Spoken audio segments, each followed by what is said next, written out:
High School for Time Warner's special edition of the high school football game of the week, the Palms Pinellas All-Star Football Classic. My pleasure to be joined once again by Time Warner Sports Coordinator Eric Keaton. And Eric, you know, the South has had bragging rights the last couple of years. The North feeling pretty good about themselves. It could be the North's passing attack against the strong running attack for the South. Well, you're right. John Davis, the head coach of the North squad, has his son, the quarterback Jay Davis, put up great numbers. But on the other side, the South County has a couple of good running backs over there. I think John Adams is going to keep the football on the ground. Well, you look at James Adams, the head coach of Pinellas Park. He's the head coach of the South squad. Andre Hall from Dixie Hollins was the leading rusher in the county this year. And he also led Pinellas County in carries, 227. He is the workhorse for Mike Morey's Dixie Hollins Rebels. He accounted for 70% of the offensive production. And the great thing about Andre Hall, this is his first year of eligibility playing high school football. That means he got his grades set so he could play. Gibbs High School with a pair of great defensive tackles here. You've got Lynch and Dustin Keselowski. Word to the wise for all college recruiters out there, you have to recruit them both. They're like the Sedin twins in NHL hockey. If you recruit both of them, you're going to get a great interior lineman. Tonight, though, look for Keselowski to play on the offensive side of the football and Mike Lynch to do some damage as a nose guard. John Davis, the head coach of Clearwater Central Catholic, he had an outstanding year. He's the head coach of the North squad. Got one of his wide receivers, Carl Walbeck, who's been a very steady receiver. Carl Walbeck is a warrior. Why? He played with 4 different type of injuries all season long. Do not look at those numbers out there. He played in a 4 to 5 wide receiver set. He has the skill. He has the hands. He's going to make somebody a very special wide receiver on Saturday afternoons. Well, defensively for the North, a lot of great athletes, but Phil Bryant, the linebacker out of Clearwater High School, very active. This is the type of game where a guy like Phil Bryant really stands out, and he only played in 6 games all year. He had the injuries. He's been on the shelf for a little bit, but take those numbers and put them out through an entire 10-game season. This guy's averaging 10 tackles a game. It's going to be the 7th annual Palms Pinellas All-Star Football Classic. The North taking on the South. We'll have the kickoff for you next, right here on Time Warner's Channel 7.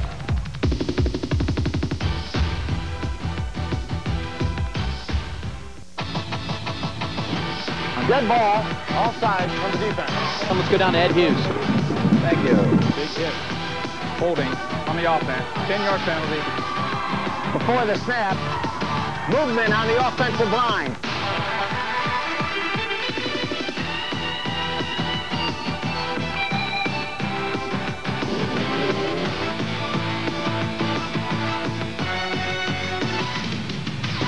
Hi, I'm Eric Keaton, back with you at Largo High School. The South has kicked off. The North will have it at the 28-yard line to start the game.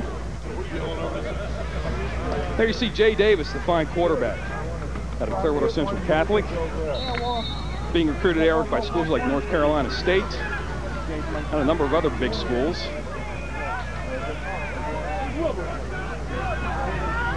See, his number's 22 touchdowns and only 5 interceptions.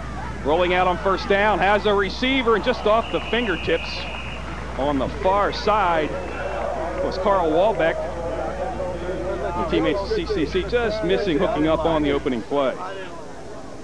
Yeah, Jay Davis was throwing that football well before the break, and automatically Coach Davis sending in Achilles Houlis, who's going to do a little Florida different type of putting in the quarterback and switching them in and out. Well, David started at quarterback, Houlis in now. Vaught and Williams, the running backs. Walbeck, Edwards, and Driver, the receivers. The offensive front, Lee, Anderson, Hallow, Finhirsch, and Carruthers. Houlis straight back, trying out a little flanker screen. Overthrown to 2 passes on the first 2 plays as he was trying to get it out to 84 Eddie Meyer out of Countryside. Now we have a 3rd down and 10, and that's what we thought in the pregame, Eric. We'd see passing from the offense and the defense for the South. Is getting a pretty easy workout right now. Rich, Allison Lynch, Villana, Jacques Saint-Ville out of Admiral Farragut up front. The linebackers Williams, Tirrett, Henderson, Middlebrooks, Hunter, and Smith. Davis back in at quarterback out of the shotgun.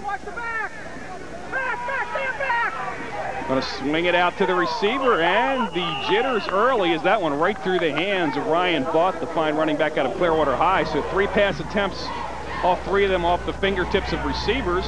That'll set up 4th and 10 in a punting situation for the North. Well, here you have Davis, a lot of mustard on that one, and Vaught just couldn't handle it out there. He was open. Do not believe he would have been able to pick up the 1st down. pretty good punter back there now out of Palm Harbor University, Danny Shea, and he'll be kicking to Cedric King out of Gibbs High School. Cedric King, Sean King's younger brother, an exciting football player. Great punt by Danny Shea. Big time punt. King takes it back at his 20. This is where he is exciting. Going to bounce it to the outside. Cedric King finally going to be run out of bounds at about the 38-yard line, but a fine return by Cedric King and a great punt from Danny Shea. That's a 51-yard punt. He almost outkicked his coverage down there, but that's quite unusual for Cedric King to be returning punts. A lot of folks did not kick to him all season long, so it was finally nice to see him active. Yes, it is. In an all-star game, you like to see the kids get a chance to play. Andrew Harris, the starting quarterback for the South. You see his numbers. Out of Northeast High School, 5 touchdowns, 12 interceptions on the year. Backs will be in the I formation. Gonna hand the ball off straight up the middle with a lot of running room, spinning across midfield. This is Andre Hall. Andre Hall all the way down to the north 32-yard line. And Andre Hall out of Dixie Highlands showing you why he rushed for 1,742 yards and 15 touchdowns this season. The offensive unit, Harris the quarterback, Gorman and Hall the running backs, Johnson, King, and Irby the receivers, and the offensive front, Blizzard, Keselowski, Butcher, Talaj, and Strait. Hey, go back to the well one more time. You have the big fullback, Gorman, blocking. And they're going to do it again. Hall straight up the middle. Pretty good surge by the offensive front. Bottled up at about the 28. But give him a gain of about 5 on first down. North County defense right now on its heels. Iloraza, Sanchez, Basing, Henry, and DeQuez Gully. Vinny Capona Fries leaving the linebackers, the secondary Brooks, Elliott, Lawrence, and Cantillo. Well, Vinny Capona, good interior linebacker along with Fries. They've been tested on the first 2 plays, however. South County running right up the middle behind Adam Butcher, the center, out of Admiral Farragut. Gonna run a reverse. This is Cedric King cutting it back. King into the secondary. Still on his feet, dancing around on that far sideline. You see the excitement of a Cedric King just taking his time, takes it all the way down to the 13-yard line, make it about the 12. It'll be a 1st and 10 from there for the South. Now you can see why Cedric King and his brother Sean King says, my little brother's such a better athlete than I am. You can see that the moves and the speed that Cedric King has, holding that football out there a little loosely, but you know, he's holding on to it real tight. He's got some pretty good strength upper body-wise, and obviously those legs, they can move at 100 miles an hour. Finally spun down by DeQuez Gully. DeQuez Gully for the touchdown-saving tackle. 1st and 10 from the 12. Hall straight up the middle. Hall with running room. Still on his feet, breaks the tackle, takes it in for the touchdown. Ran right through the tackle, straight up the middle, Andre Hall, and the South makes it look easy on the first drive of the contest. They started at their 28 and took it in a hurry. Well, I said in the open that Andre Hall had 70% of the production for the offense for Dixie Highlands, and here he just gets out of a tackle of Omar Lawrence. Not many people did that this season against the Largo Packers, but Andre Hall showing you the vision. The holes are just so wide open up the middle for the South County, and they just, as you said, Brian, made it look very easy. Rick Henson on to attempt the extra point. The kick is up, and it is good. We have 12:50 remaining in the first quarter. The South striking first. 12-yard touchdown run by Andre Hall, the extra point by Rick Henson, and they lead it by the score of 7-0. Let's go down to the sideline to our 3rd man on the scene today, Brian Syracusa. Thanks, guys. I'm down here on the field. I got the good job tonight. I get to talk to some of these players. Talking to both coaches before the game, they said, hey, these guys are fun guys to be around. Both teams have had great times this week at the practices. Brian and Eric, I didn't even get time to get down here before we already had our first score of the game. There's going to be some fun action. It's going to be going both ways, and we saw a little bit of the explosiveness already from the South. Back up to you guys. All right, Brian, thank you. Yes, we did. We'll look forward to your reports throughout this contest. And Eric, the North now have to get some kind of a drive going here so they can regroup their defense on the sideline, because the South made it look easy and the North was 3 and out on their first possession. Well, it was obvious that the South County came out and they were given a pretty easy hand to work with. The 3 and out by the North County they wanted to come out throwing the football, but the South, you know, they had that beef up front. You had guys up there 280, 265, 285, and 285, 285 across. I mean, these guys up there are going to be able to push people around, and they proved it. So you're going to have to make some big-time adjustments on the defense for the North squad. You don't want to go 3 and out again here. No, you do not. Henson will kick it off. Twin safeties are number 7, Omar Lawrence out of Largo, and number 3, James Brown out of Palm Harbor University High.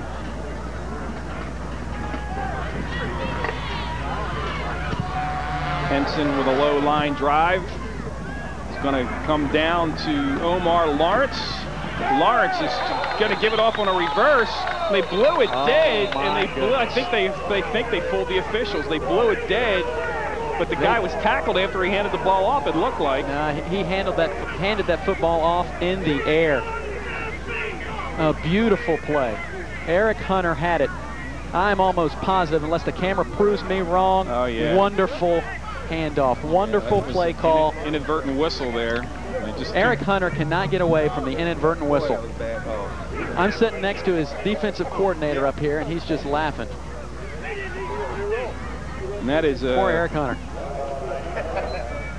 Disastrous play for the North because they had some running room there, although the players from the South did stop, so Hunter, I'm sure, would have been tackled, but he would have had much more yardage because he did have a seam. You knew something was going on there when Eric Hunter was standing there waiting and not blocking, and Omar Lawrence came up and did not give the football back to James Brown, who's very dangerous out of Palm Harbor University.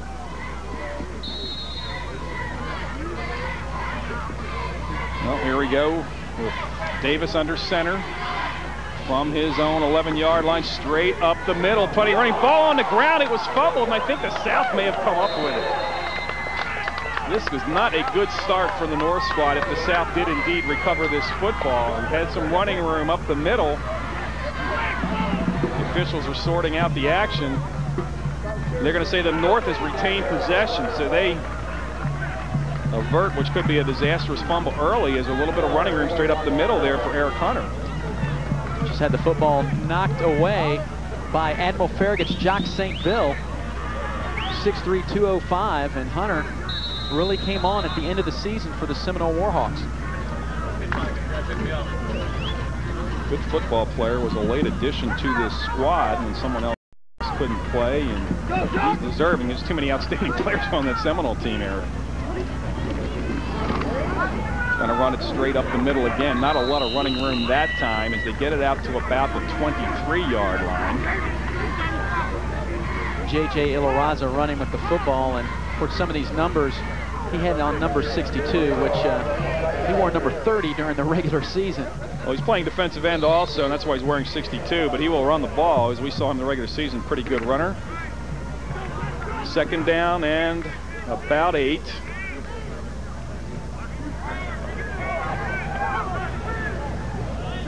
Run up in a tight, almost a wishbone formation. Handed off to the halfback. It's Eric Hunter, and Hunter diving forward to the 30. Let's get down to the sideline to Brian Syracuse.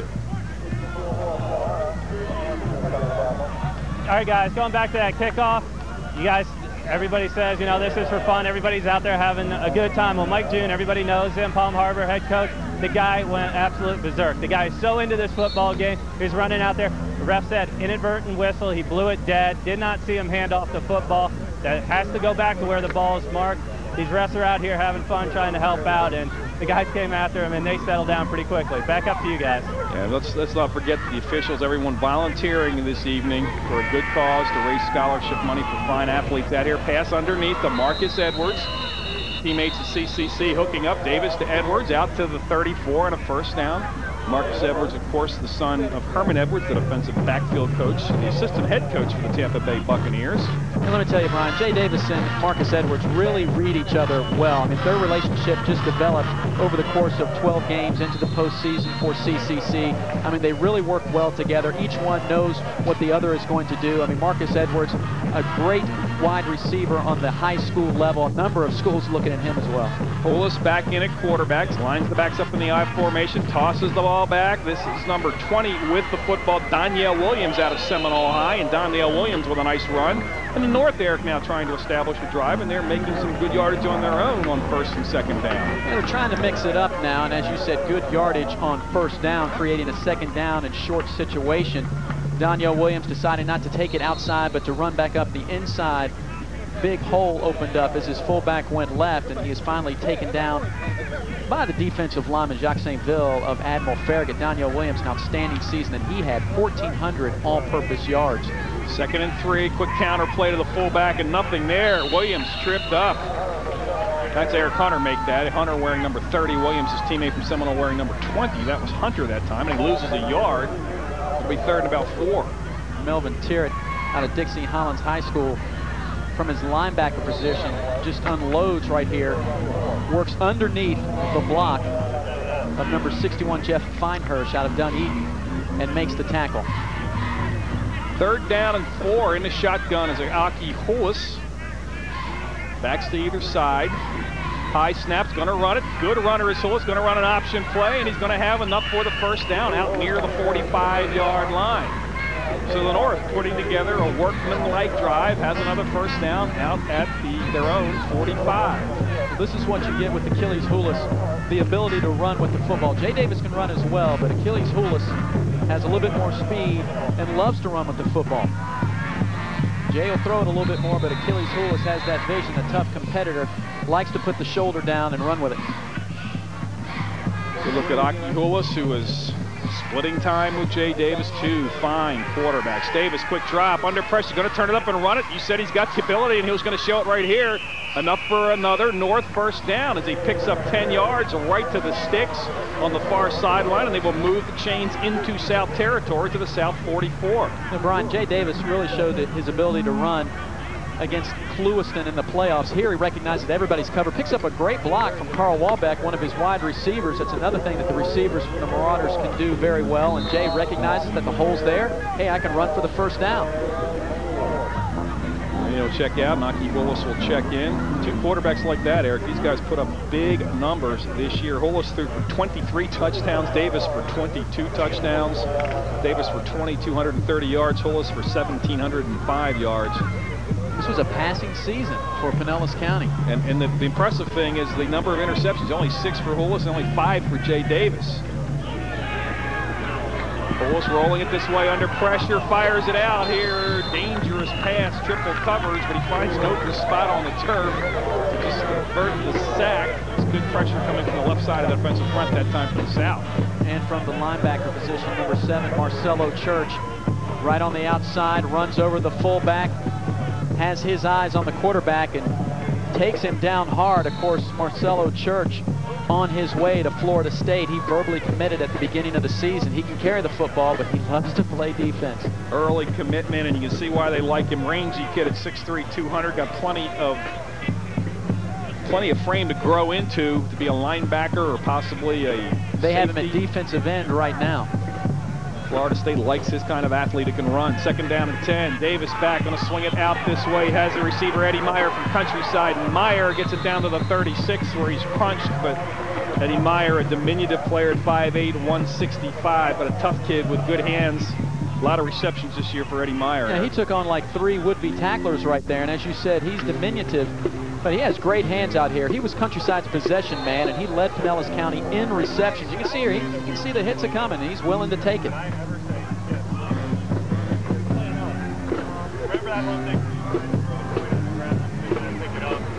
Good look at Eddie Meyer. 3rd down and 3. Big play here early in the wishbone formation, the North. Hulis is the quarterback. And that play just never developed. All kind of early movement. The ball was on the ground momentarily, and we are going to obviously have a penalty. Yeah, the North actually got away with a couple motion calls at the beginning of this contest, and the officials were very kind in letting them play, but this time they didn't get away with it. Dead ball. False start on the offense. 5 yards. 3rd down 8. We talked about Eddie Meyer leading the county in receptions. He had 58 receptions this year. Our officiating crew, Dan McAllister is the referee. Troy Riley, the umpire. Steve Osborne, the head linesman. Tim Wojden, the line judge. Jack Loring, the back judge. And up here next to us in the press box, the electric clock operator is Jamie Ream. So the penalty makes it 3rd and 8. Davis back in the shotgun. Steps up with time, firing underneath, has his man for the 1st down. Just hooking up with Marcus Edwards over there And Marcus Edwards running those crisp routes, picks up enough for the first down to move the chains. Yeah, those cornerbacks are really going to be challenged out there, as well as the safeties. You can see the time there to throw. Davis steps up, hits his man, good enough for the first down. You see Edwards' ability. He knows where the sticks are, sits about 3 yards behind the sticks, picks up the first down. And a nice tackle out there made by Middlebrooks as well. So again, the North with an impressive drive, converting on a 3rd down and 8. 7:41 remaining first quarter. The South leading at 7-0. Hulis back in the shotgun. Looks like he wants to set up a screen. He's got the flanker screen underneath. This is 88, Carl Wallbeck. Wallbeck baking it to the outside, cuts it back across the middle. Wallbeck into the secondary. Carl Wallbeck going to take this in for the touchdown. Unbelievable effort. Give him a 33-yard touchdown reception, and that was all Carl Wallbeck. But a nice job by the quarterback, though, to wait till he cleared underneath the coverage, Eric. Yeah, you can see Achilles Hulis. This is what he does very well. He can throw the deep ball, but he can make things happen. He says he likes to mimic his play after Brett Favre. That's a Brett Favre-type play, waiting for his receiver to get open. Nice block by Ryan Vaught out of Clearwater, and the rest here is just Wallbeck looking for a lane to run in, finds it, shows his speed, shows that he can get into the end zone. Danny Shea on to attempt the game-tying extra point. Carl Wallbeck featured him in the pregame show, and now you see why. Just makes things happen. Not the biggest or fastest guy, he's just a football player. Kick is up, and it is good. And with 7:22 remaining in the first quarter, we are all tied at 7. You are watching the 7th annual Palms Pinellas All-Star.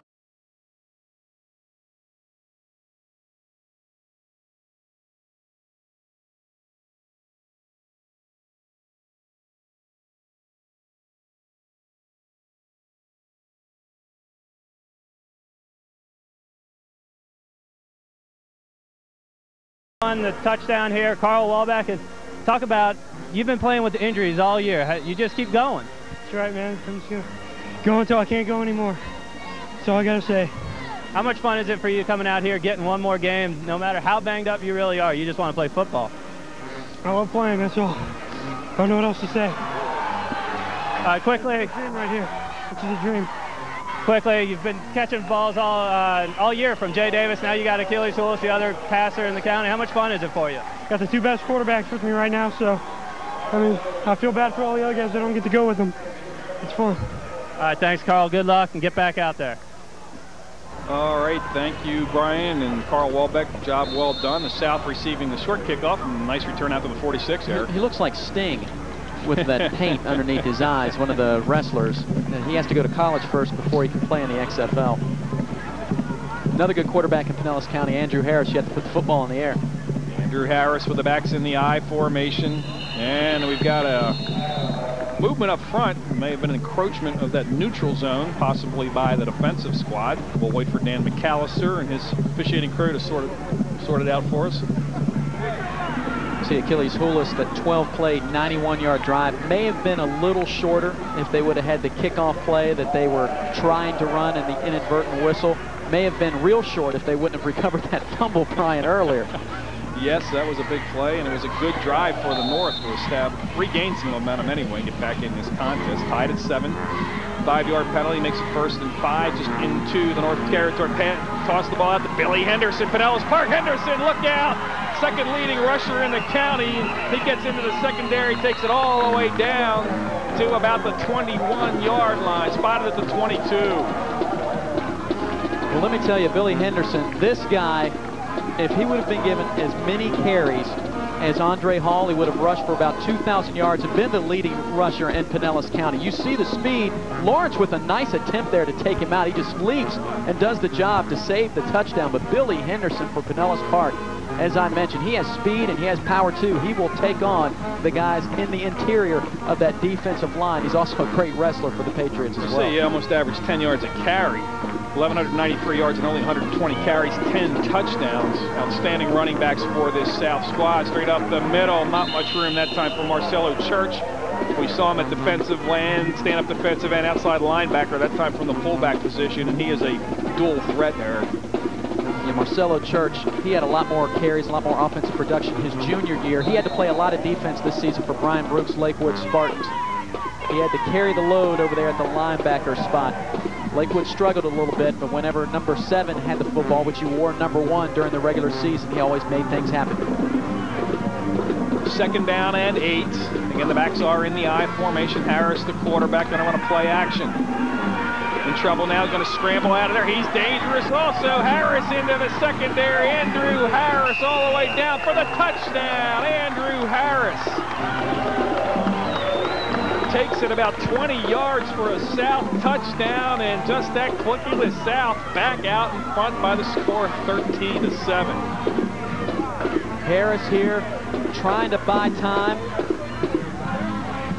And Church right there with the key block that springs Andrew Harris, and then he just avoids Justin Lumpkin, drags a couple tacklers into the end zone, gets the football across the plane of the goal. Andrew Harris really did it all. Coach also said he could not ask for a better football player this season for the Northeast Vikings. Henson's extra point is up, and it is good. 6:13 remaining in a very entertaining first quarter. The South regains the lead at 14-7. We'll take another break.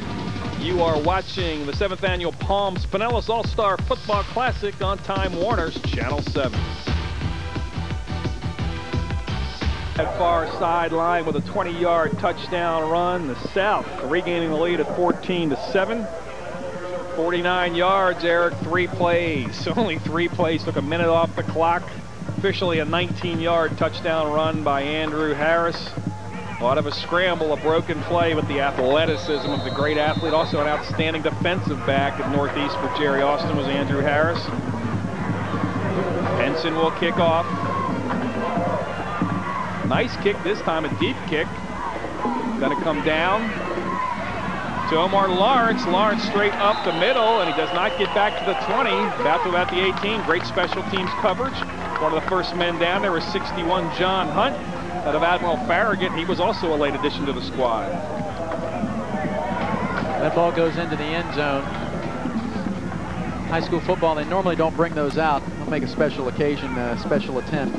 Tackle made by John Hunt. There's a guy, if he gets the football, number 61, watch out as well. Admiral Farragut just had a special perfect season this year at 11-0, and you're going to see a lot of guys. Admiral Farragut, the Blue Jackets, with more players out here than they've ever had. They've really turned that program around. There was a few years down there where they never had a victory. You see Hunt in at the linebacker. Straight back is Davis under some pressure. Going to fire it out. This one could be picked, and Billy Henderson closing on it, almost picked it off. There was big pressure that time put on Jay Davis. You can say that again, big pressure. Mike Lynch just gets rid of his offensive lineman, and he has a beeline there for Jay Davis. Gives him a little nudge, knocks him down, but you're right, that could have been and should have been picked off. Lynch, one of the men we featured, 6'2", 290, and he is quick.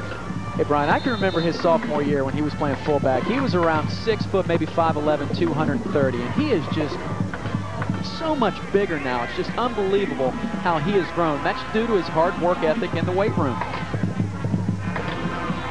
Bullis back in, running the counter play, and looked like there was more room there, but just holding him up initially was 64 Mawasi Falana out of Northeast, and then he got a lot of help from his teammates. Falana at 6'4", 280, a lot of size on that South defensive front. Yeah, Mawasi Falana here reaches from behind. This is what he did at Northeast, working that defensive end position. You know, I really have to say that Mawasi had a better season as a sophomore and a junior. His senior season had a lot of youngsters around him, so he had to do a little bit more, and a lot of times, you know, he got caught out of position. That's just because he was, you know, he had to lead more. Davis on 3rd and 8 is going to go down. A marker comes into the fray. South Saxon. Let's see whether it's a hold or maybe a face mask.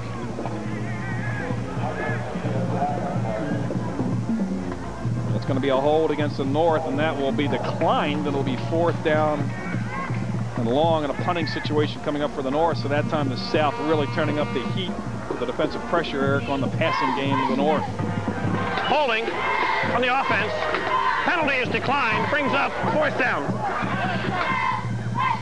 See the type of problems that Lynch is creating right there, working on the center. Chris Jalla out of East Lake, or excuse me, number 60 on the offense would be Glenn Lee.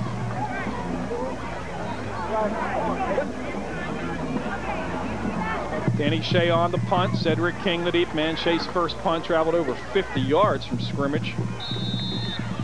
He'd like to get another one, but with that man standing back there, I don't know if you want to punt it too far. Give him room in space, and he is extremely dangerous. Good snap. Shea gets it out of there. This one a little bit shorter, but still another 5 punt. And that's going to be knocked down by the North before King had a chance. That could have been a penalty because King looked like he wanted to field it, and the North getting down there in a hurry didn't give him a chance to field the ball in the air. But they're not going to call it, I don't think. Let's see, they did throw down a marker, but I think that was the bean bag. It's not a flag, it's a bean bag. That's correct. See, that's he was calling the fair catch. Let's see what Dan McAllister tells us. That's an illegal touch against the North, and that is an accurate call, as you can see right there, although King was going to just call the fair catch, so they're going to mark it at the 49. The spot of the infraction on the South Zone 49. Harris, the quarterback. Again, the backs are in the I formation. Toss the ball out to number 40. That's Darren Felder.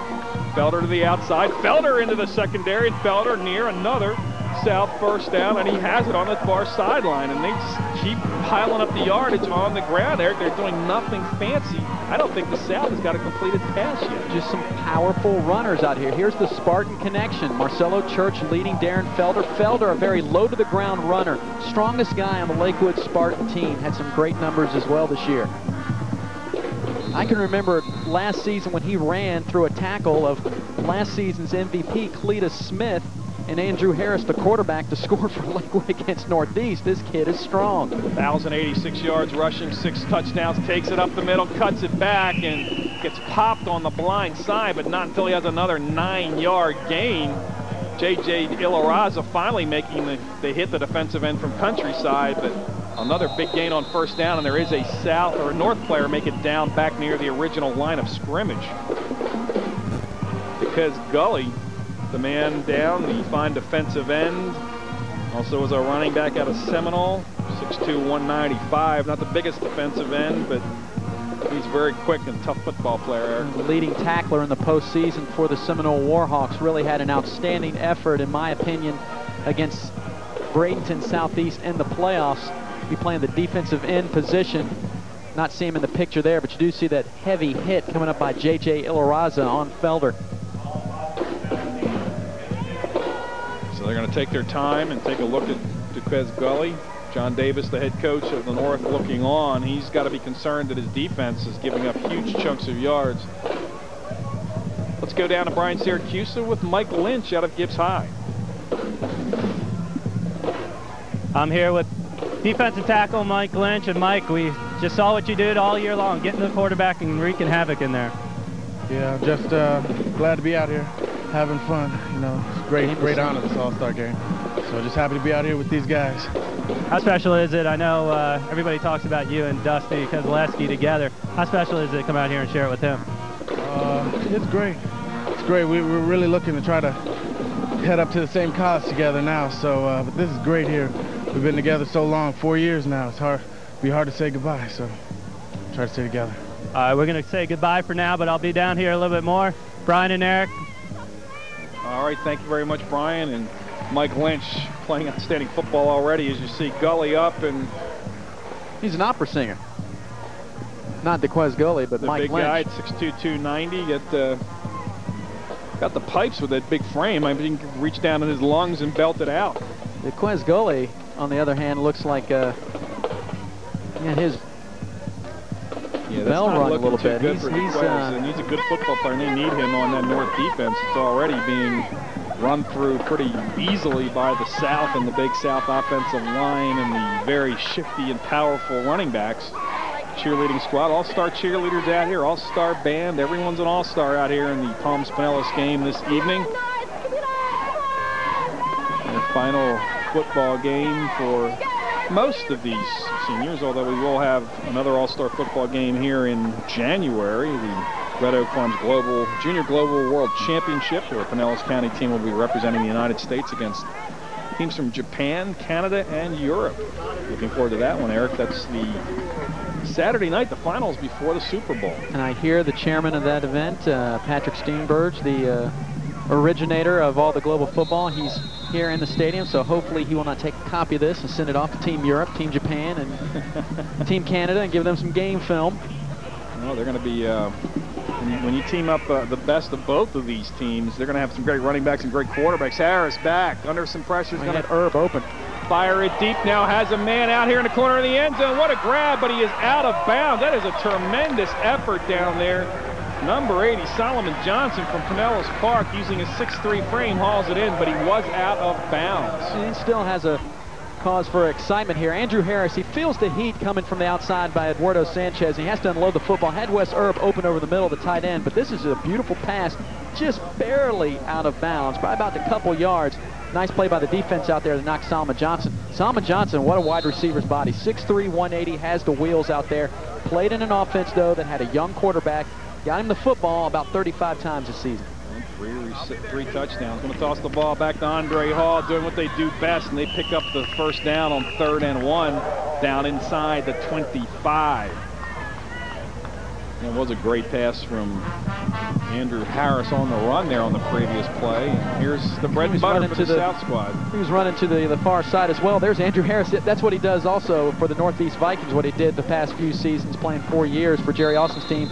Deliver the football, make the block, help out your running back. Mike Coran, the first hit.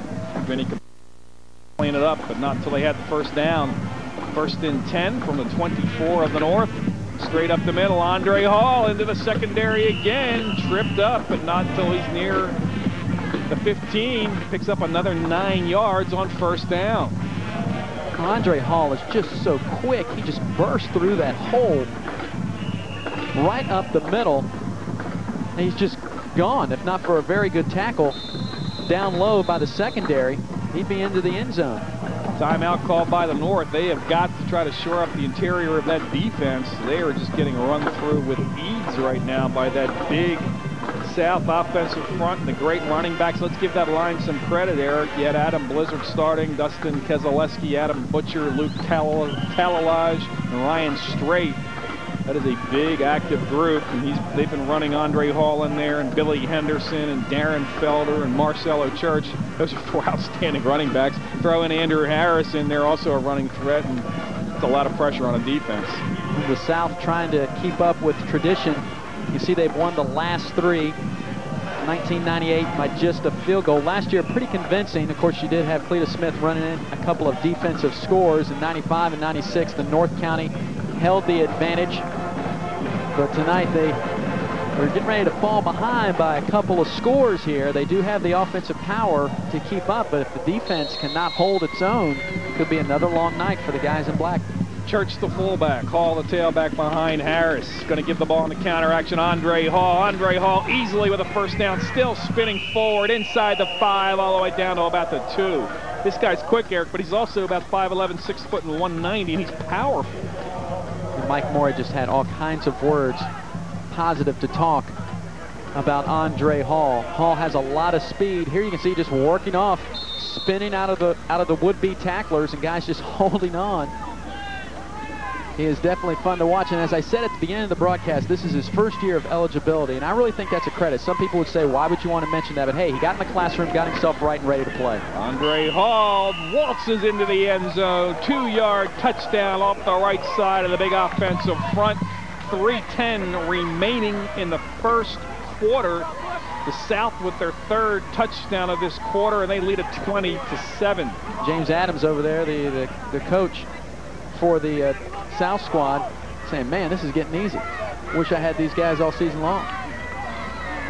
Doing a great job, but these guys would make probably me and you look like good coaches, Eric. Well, I keep on trying to convince them that one day to let us do it. Let us do it. Be the ceremonial coaches. Snap, the kick is up. Henson remains perfect on the PATs. 3:10 remaining. Add one more to the tally. 21-7. It has been all South All-Stars here in the first quarter. We'll take another break. You are watching the 7th annual Palms Pinellas All-Star Football Classic.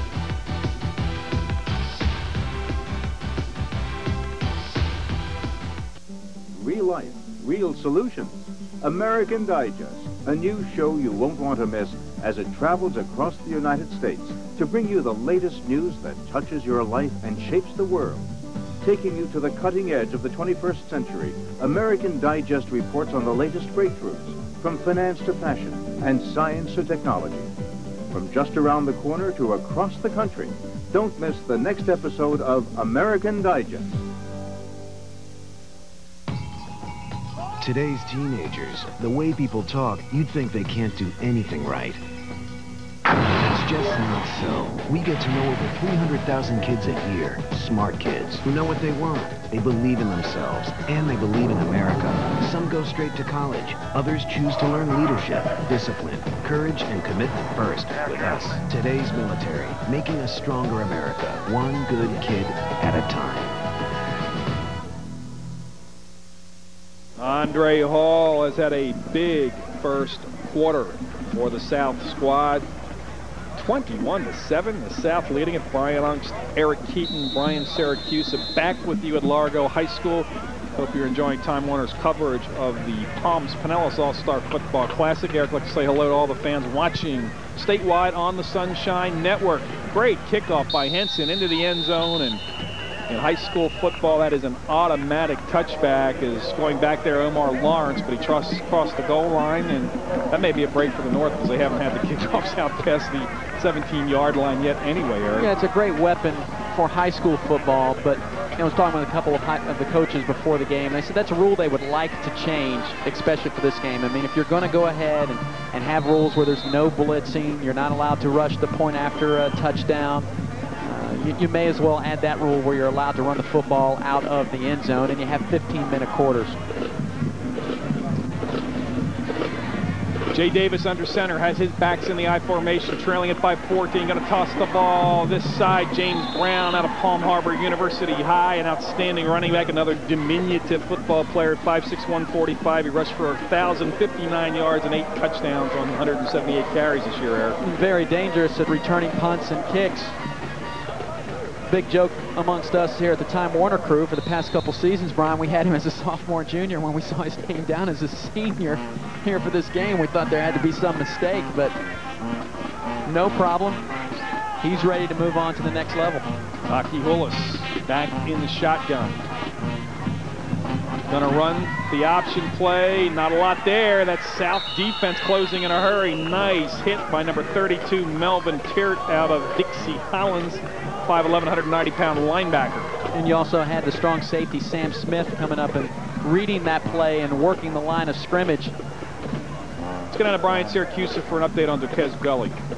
Guys, quick update down here on Gully. He is injured. He got a hip pointer, took a helmet to the side. Everybody on the team's come by and patted him on the helmet, said, hope you get back in there. He doesn't know if he's going to give it a go, and he's one of those spirited guys talking in the locker room all day. Back up to you guys.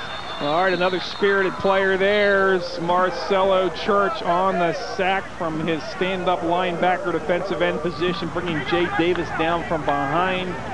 It will be another punting situation. So the North now with 2 consecutive 3-and-outs, Eric, and trailing by 14. They could be in trouble if they don't get a defensive stand here. Well, Davis could not feel the heat coming from behind. He felt a little bit up the middle with Dustin Keseleski, and he started to throw this football out to Ryan Vaught, and then he decided to run with it. But by that time, Church just showed his closing speed.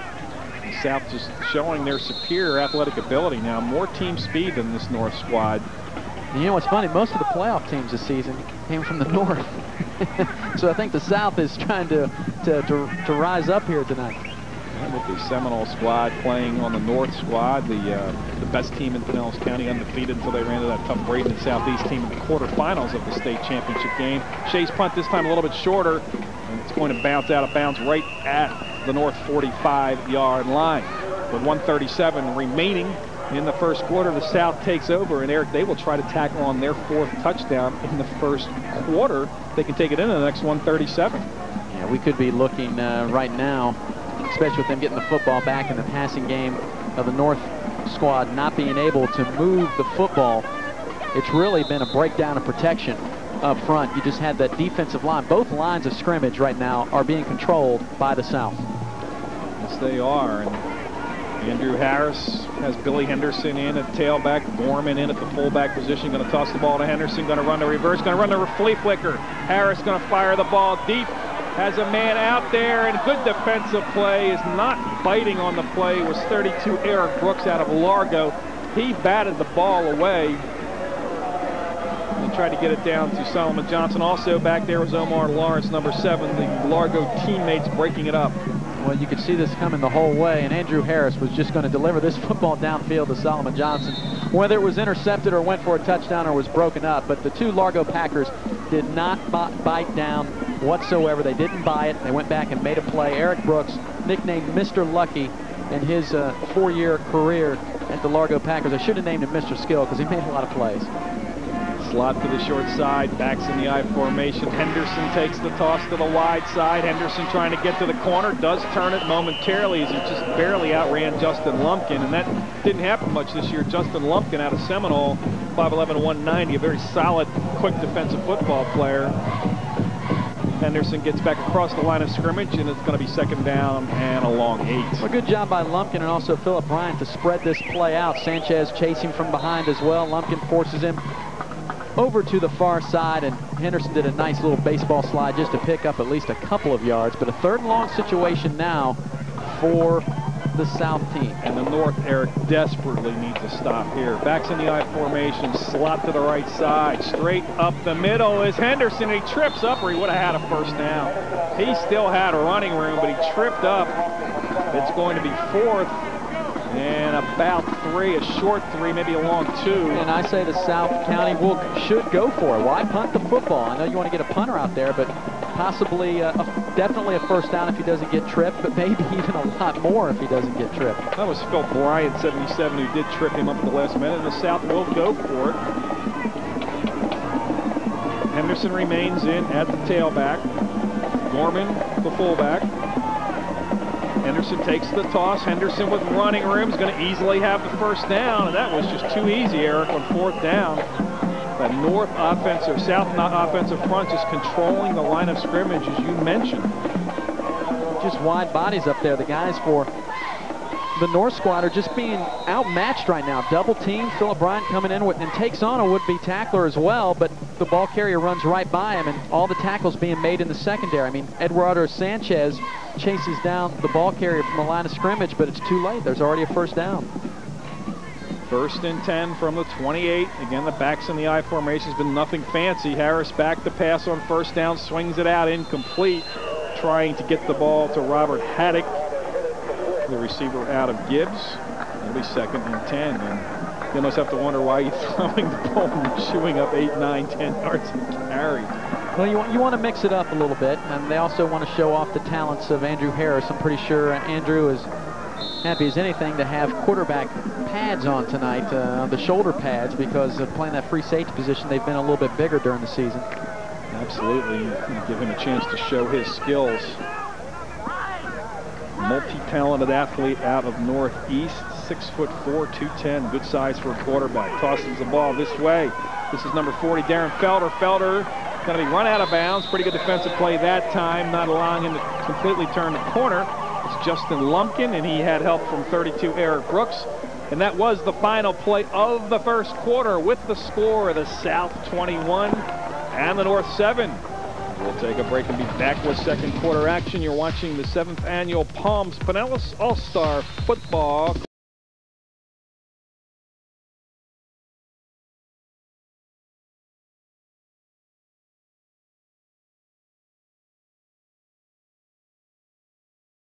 Each other since we were 3, and we met each other at a party. First we hate each other, then we liked each other, and then we were boyfriend and girlfriend. Christopher. Well, I like Time Warner. I like the Cartoon Network. Johnny Bravo. He's a cool guy.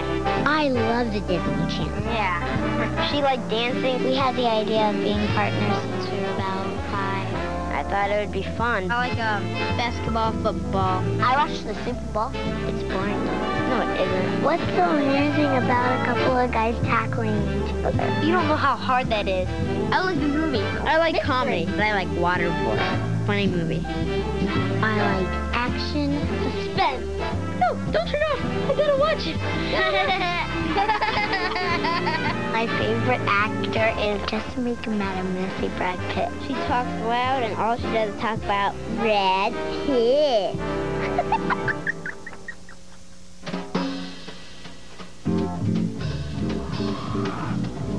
California, that's a long flight. Yeah, but I'm not worried. I've got a direct flight early in the day, so I won't have to change planes, and I'll beat the heat. I'm in a sturdy, well-ventilated kennel with proper USDA markings. Oh, and I put my humans on the same flight. Coach, of course. Well, that's one smart dog. Fly smart. Think ahead when traveling with your pet. The All-Star cheerleaders as we get set for second quarter action. Brian Armstrong, Eric Keaton, Brian Syracusa back with you at Largo High School in Pinellas County. The Palms Pinellas All-Star Football Classic. 15-minute quarters, Eric, playing the college and professional quarters here. It's also a way of making sure that you get everybody in and they get some quality time out there on the field so a scout can get a very good look at them and make a determination. Not on one game, but most of these guys have been scouted all season long. 3rd and 5, straight up the middle. Billy Henderson will not get there this time. It'll set up 4th and 3. 4th and 2, we'll call it. Well, now it's decision time for the South squad because they have a field goal kicker over there, and they can give him a shot. And I doubt they're going to do that. Here comes Andre Hall.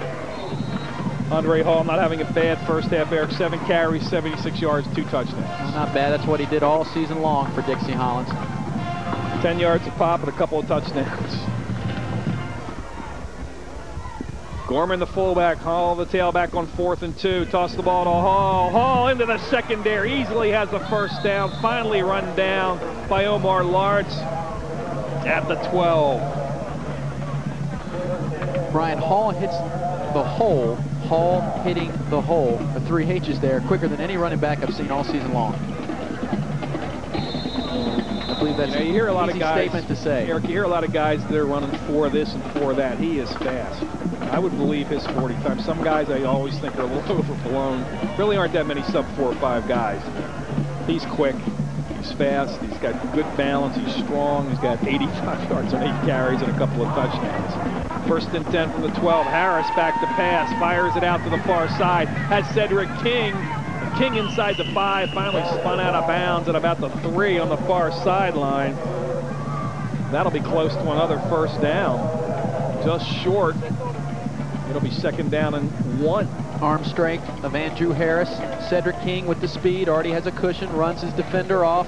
Omar Lawrence coming over to help out his teammate Brooks. King trying to get those wheels turning, get to the outside. You're running the ball so easily, you forget about great athletes like Cedric King out on the perimeter. And he had some injuries. Those numbers aren't nearly capable of what they could be. Also played some quarterback early this year. Off the left side, did not quite get into the end zone that time. That was your fullback carrying the ball. Adam Gorman, 6'2", 210, the big fullback out of St. Pete Catholic. He had a fine season, too. He's really had 3 fine years for Dan Mancuso's Barons. I mean, this is a fullback that is a great mold, what you want. He can block. He can run the football in the short yardage situation, and if you need a fullback to go downfield and be a release for your quarterback, he can do that as well. Can catch the ball and turn it upfield. Also a great linebacker, and he begged James Adams, the head coach, to play some linebacker, and he said, no, I need you to play fullback, big guy, so that's where he's going to play. 1st and goal from inside the 1. Going to throw the fade pattern over here, and it's well covered and out of the back of the end zone, trying again to get it to Solomon Johnson. He's been the primary receiver they've tried to get it to. Have thrown it out to Cedric King once or twice. I don't think Solomon was ready for this. He had a lot more field. That football's already in the air, and he hasn't even turned around yet. I mean, this one's out of bounds. Would not have been caught. But he had a lot of room to work with down here on the near side. Looks like Randy Moss would have hauled that one in just a little. Took off a little bit that time as Harris forced the throw a little earlier than he wanted to. 2nd and goal from inside the 1. Harris going to keep it. He's going to give it to the fullback, actually, Gorman on the ride, and Hall, Andre Hall. Well, they faked me out big time. Andre Hall with his 3rd touchdown of this first half, Eric, on an easy run. Well, if things keep going the way they are right now, I don't think the fans or the coaches are going to be angry with us when we pick an MVP, Brian, for this game, because right now, Andre Hall is having himself quite a night. Yes, he is. Young man out of Dixie, showing why he led the county in rushing. 1,742 yards coming in. Rick Henson out of Boca Ciega. Fine place kicker on to attempt yet another extra point. They're going to wear this kid's leg out before this game's over. 4th extra point of the first half. Marker is down. Let's see what Dan McAllister tells us happened here. We have a personal foul running into the kicker on the defense. The point is good. The penalty will be enforced on the kickoff. So the point is good. It'll be enforced on the kickoff. 12:52 remaining second quarter. It's all South. They lead at 28-7.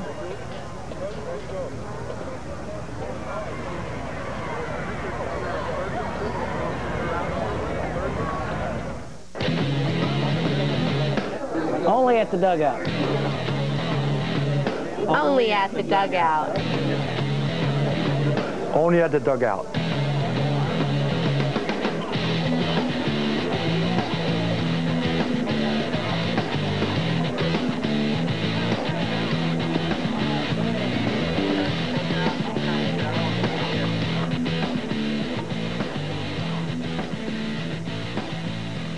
Third down. Pass of the year, intercepted by Smith.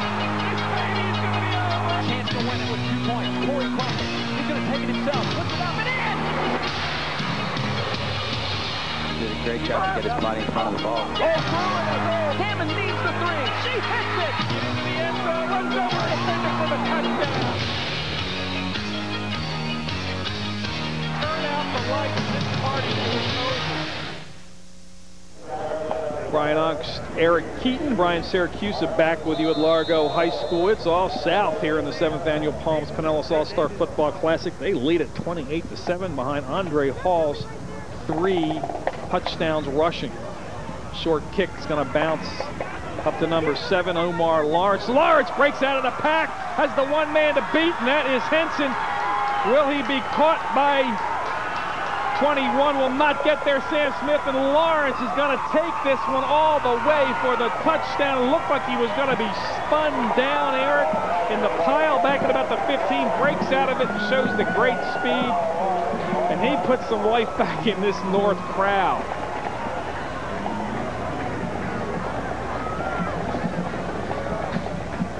It was a good thing the whistle didn't come out. It stopped him again because it looked like he was going to be stopped right there. Just goes underneath the tackle, and now he just breaks out and has to beat the kicker. Let me tell you, if he would have not beaten the kicker, I don't believe his parents would have let him come home tonight. It looked like that Smith was going to have the diagonal line on him and be able to chase him down, but he wasn't able to. 95 yards, we'll call it. 95 yards for Omar Lawrence. Extra point coming up from Danny Shea. Kick is up, and it is through. 12:32 now remaining second quarter. The North strikes back quickly. They trail it by the score of 28-14. You're watching the 7th annual Palms Pinellas All-Star Football Classic on Time Warner's Channel 7.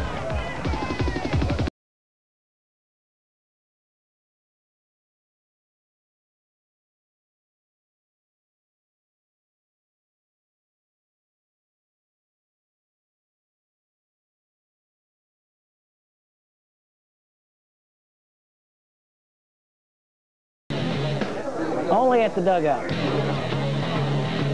Only at the dugout. Only at the dugout.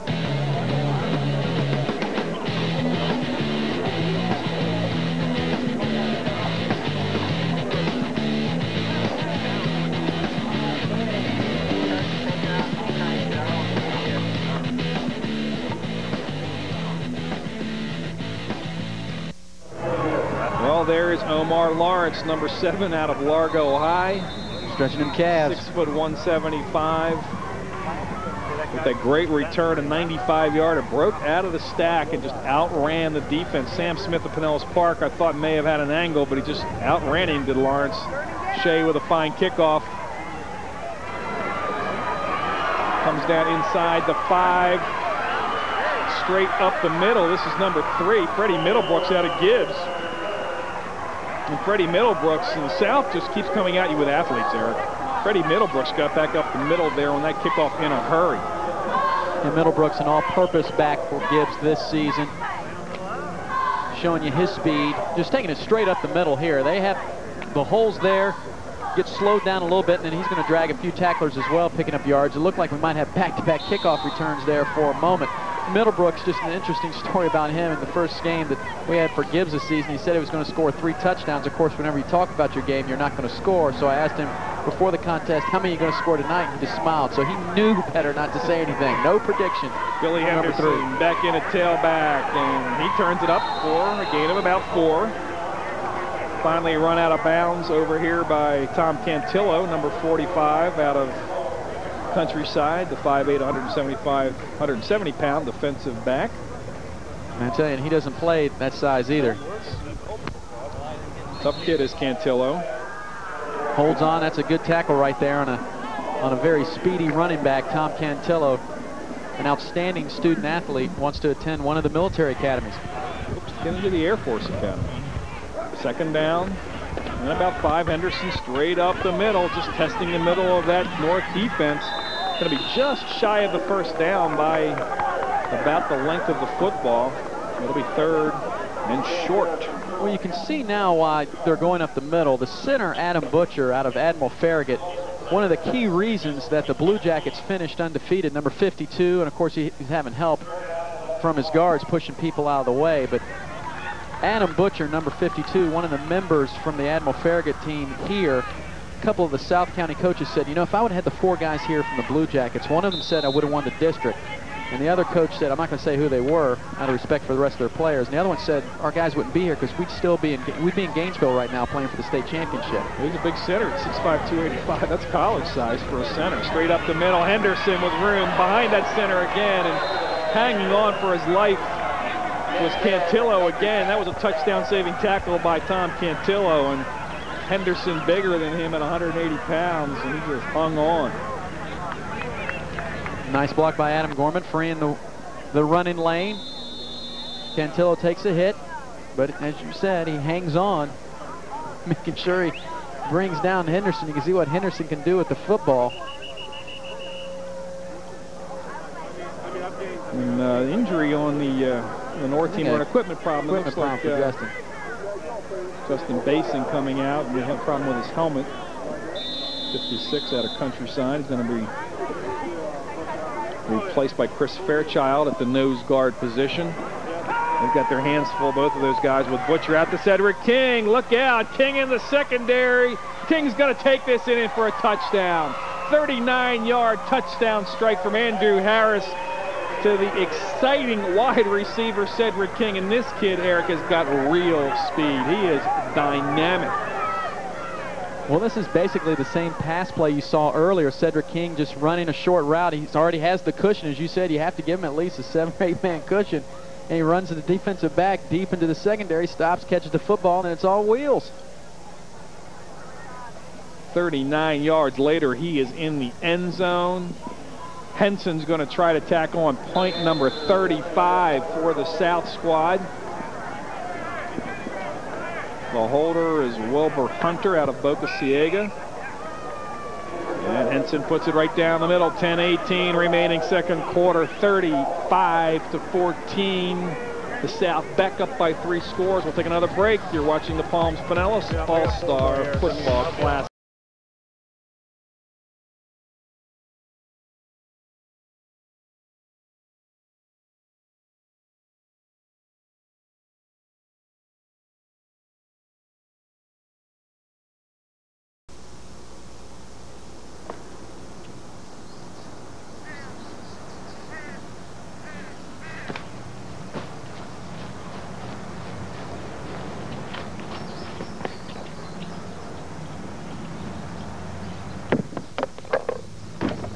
There is a better way to have fun with history. Teddy, you're not even trying.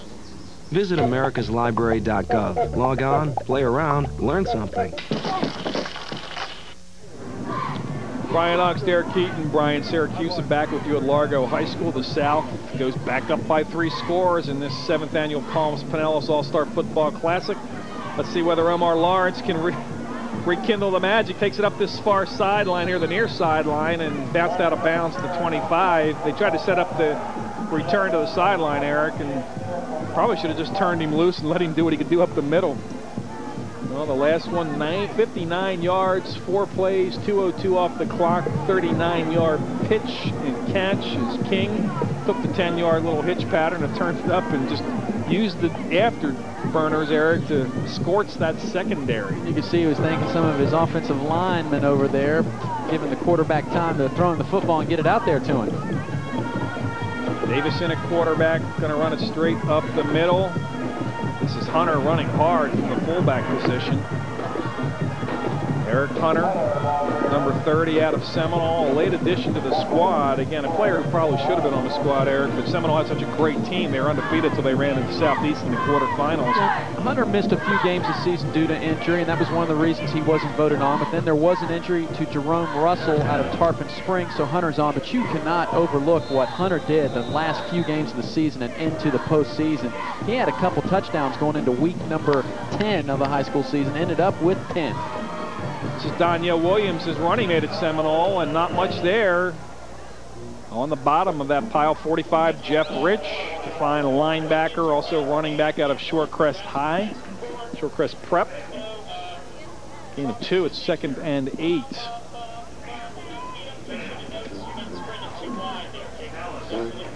That is a very nice play, working off the fullback and Jeff Rich, playing defensive end, basically out of position. He played defensive end a couple of seasons ago for Phil Hayford's team, but this year he was back in the secondary. Davis hooking up with Walbeck, and that's another first down. Out to the 48, so the North now trying to bounce back and stay in this contest. Still plenty of time, and we're playing the 15-minute quarters, which really adds up to another half of football for these high school athletes, Eric. Good protection this time for the quarterback. You see Walbeck, he just makes sure he gets past the first down yard marker. Gets a handshake from his teammate Marcus Edwards. Haven't heard from the tight end yet, Charles Driver. See if he can hook up with Achilles Houlis, his teammate at Tarpon. Houlis straight up the middle to number 22 on the carry, Ryan Vaught out of Clearwater. And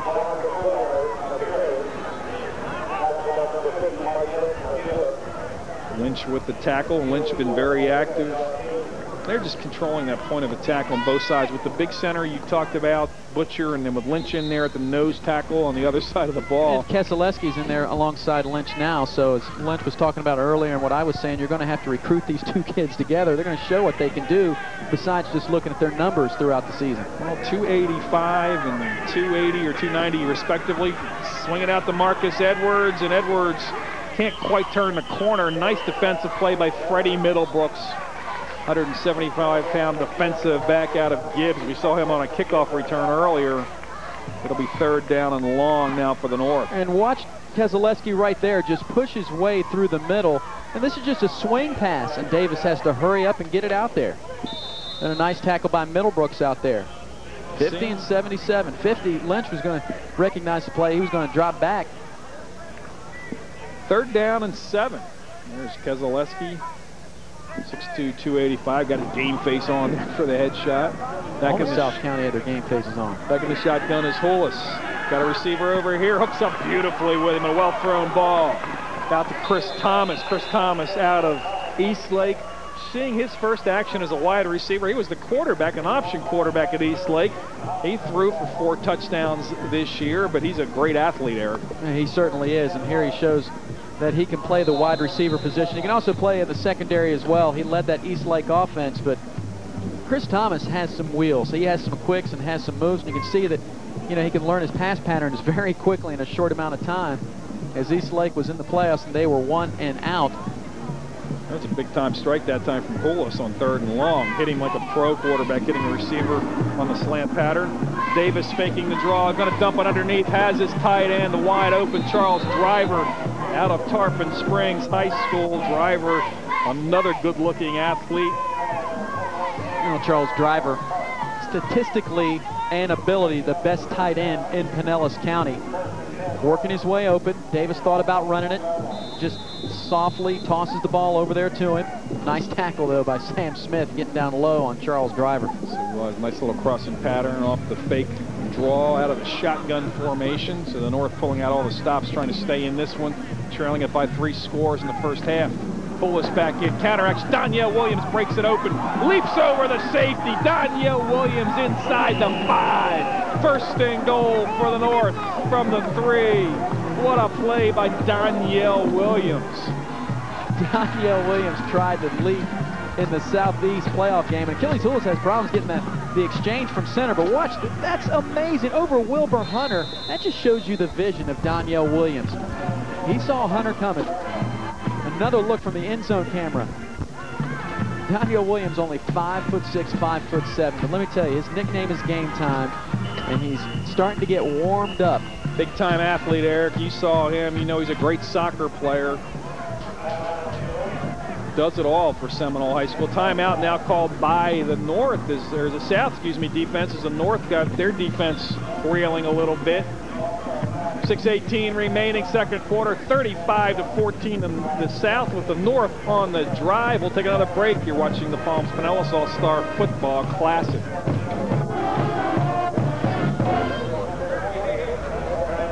She's trying to make sure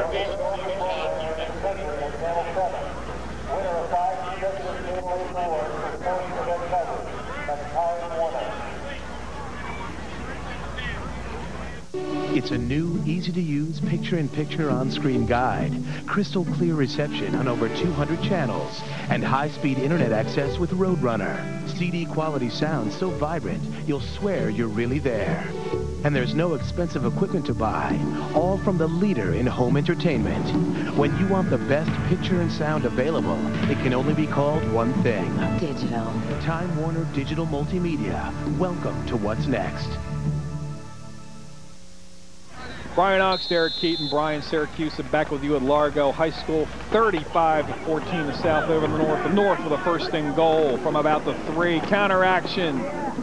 Not a whole lot there. Maybe a yard, a grudging yard at best. Running up the middle into the stack. There's 22 Ryan Vaught out of Clearwater High with the carry. Vaught 5'9", 182, has a set of pipes on him. Let me tell you, this kid is built up top. Of course, it's going to be hard to get out of the grass for number 77, Dustin Kesselewski. He is a big-time heavyweight wrestler here in Pinellas County. Jacques St. Bill also in there on the stop. Eric, it's just tough running up the middle against that North defense. Another timeout called. This by the South defense. I mean, another timeout called by the South, and I don't know if there's some miscommunication there. I mean, still plenty of time left in the half. Or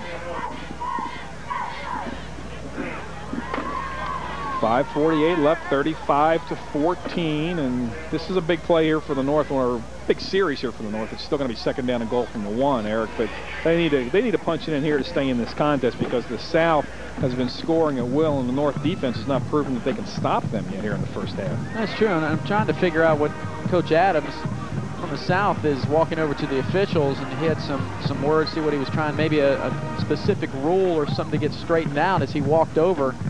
Looked like he was going to address the North huddle for a moment. I was keeping my eye on that to see what was going on. He talked to the official for a moment, referee, excuse me, and I guess he was satisfied with his answer. And line up in that wishbone. Houlis is the quarterback. J.J. Ilaraza wearing 62 in at the fullback position. He's got Hunter and Vaught behind him in the twin running back positions out of the wishbone. Give the ball to Eric Hunter, hitting the backfield. There's your big nose guard, Mike Lynch, 6'2", 290, great penetration. Third and goal now after a loss of about 2 yards, back to the 3. Well, so this is why a lot of teams ran to the outside against Gibbs High School. Just works over his man and gets right to the ball carrier. And there to help him, Jacques St. Bill and Smith coming up from the secondary. Mike Lynch definitely making a case for defensive MVP will make our choices tonight very easy in just one half of football. Yeah, right now, it's the MVPs of all playing for the South as of right now. Coach Bostic, Coach Keeler, East Lake and Clearwater head coaches on the left and far right. 3rd down and goal. Davis in the shotgun. With time firing it out this way, and it's almost hauled in after being tipped.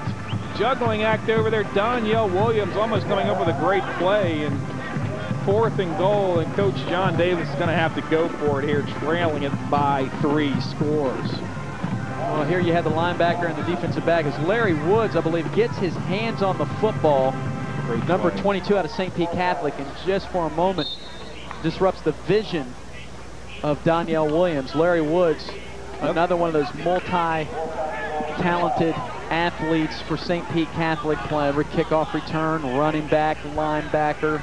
A lot of great athletes on this South squad. 4th and goal from the 3. Hulis in a quarterback. Backs are in the I formation. Play action, Aki Hulis trying to buy some time underneath, and it's going to be intercepted and knocked down in the end zone. He couldn't haul it in, but the South has turned back the North after they had a 1st and goal from the 3. 4:43 left here in the 2nd quarter. Pressure from Keseleski, and that means that Achilles had to get rid of the football, and it's almost picked off by Henderson. Everybody's well covered into the end zone. Wallback was covered, as well as the tight end driver. Billy Henderson, we've seen him at tailback, also an outstanding defensive back in there in a key situation.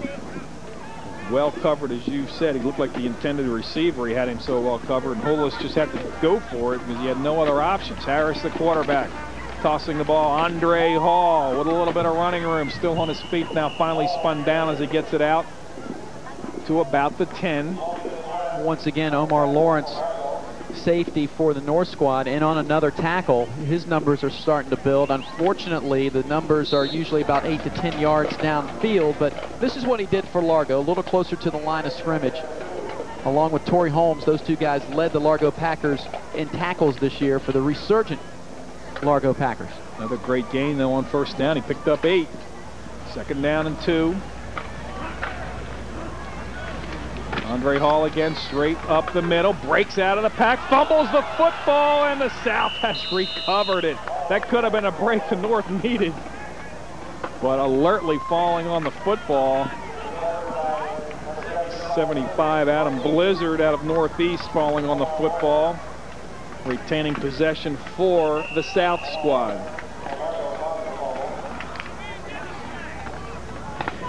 Andre Hall, see who knocked it loose.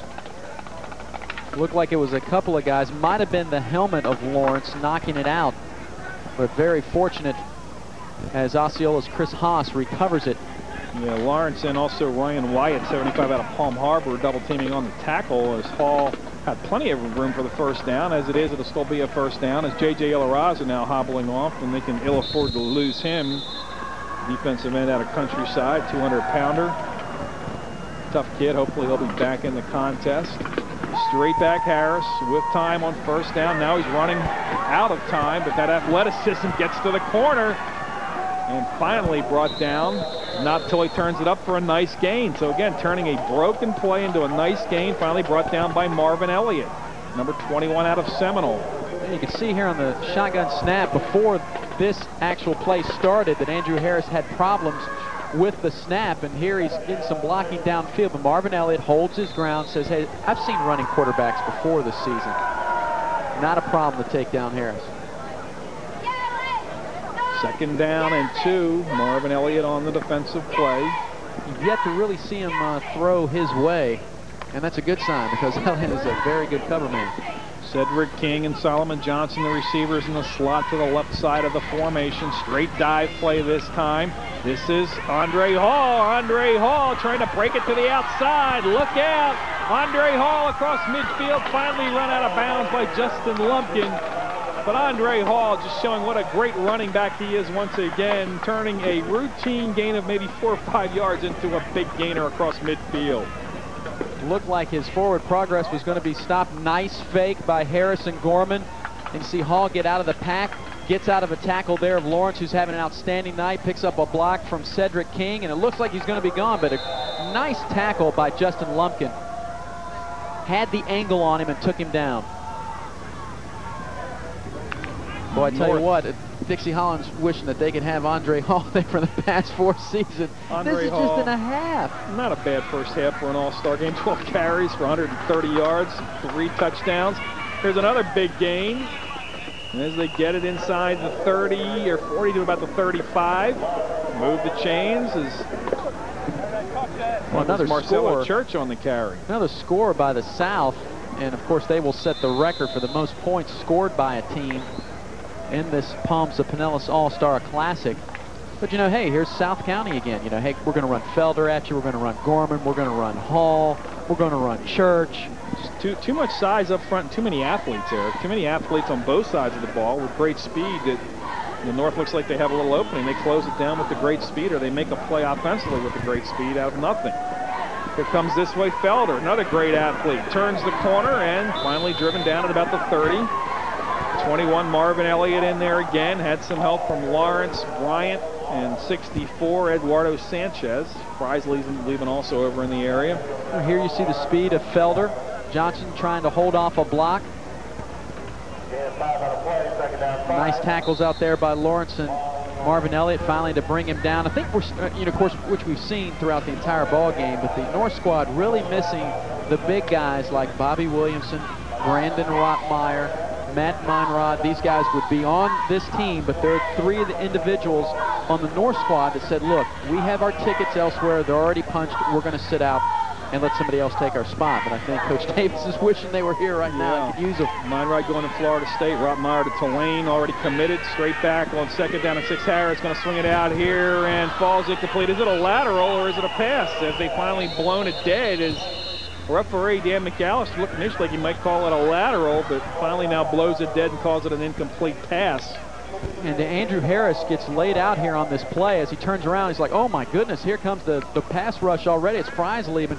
And Andrew Harris can't go out of the ball game because he's the only quarterback on the roster for the South squad. Jason, good pressure that time from the linebacker position coming in there. Third down, long 5. See the time remaining in the first half. The South with the 3-score lead, trying to tack another one on here. You know, I love that tight end play. Should run that to Wes Erb. We've got 2 great wide receivers out here too, and King and Solomon Johnson.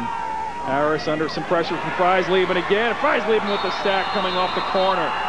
So 2 plays in a row. Jason Fry's leaving from Countryside's been in there, and this may be the first time that the South squad will be punting, although at the end of the half on 4th and long they may just go for it here. And you could see, you mentioned the wide receivers, and that's where Harris is looking all the way, to throw it to his wide receivers, and Fry's leaving has no problems to take him down.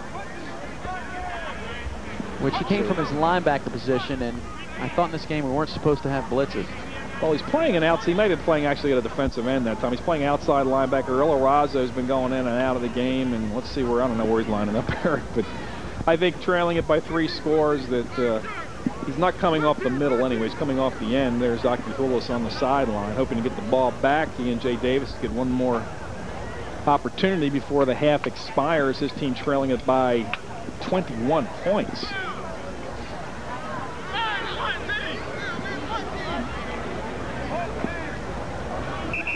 .51 seconds left. South with a 4th down and about 17. Back at the North 43, they need to get down to the 25. So 4th and about 18 actually. Now Henson back in punt formation. The short man is Sam Smith. Probably will kick it away here, but you never know. They'll be looking for the fake. Henson does punt it. Fine punt by Henson. Comes down to Lawrence. That is 2. He's going to take it. Going to try to return it up across the 15, and a nice return out to about the 17 by Omar Lawrence. Down by 3 scores. Eric, you might as well get the ball on a playmaker's hands and turn him loose here with less than a minute left in the half. You want to make things happen. Needs to be aware of where he's at. Let no time go off and let it roll into the end zone. But He's done some damage with the football in his hands already this game, so why not take another shot?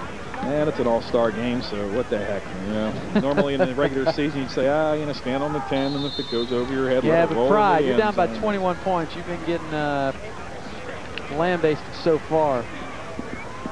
Jay Davis is the quarterback to start this drive. You see not much time left. He's going to be back in the shotgun. Walbeck and Marcus Edwards, the receivers, to this side. Driver, the tight end, on the right side of the formation. Ball is fumbled on snap, could not be handled out of that shotgun. Davis falls on it to retain possession, but it's back inside the 10. Things just not going well for the North squad right now. If you had told me this before the game, I would have not believed you whatsoever. Just neither quarterback really able to get a rhythm. I mean, they've had some nice passes. Nice pass patterns ran by some of their receivers. And they just have had some unlucky breaks. And they're not going to get this play off before the half expires. 35-14, a tremendous first half by the great athletes of the South squad as they lead it by 21 at the half.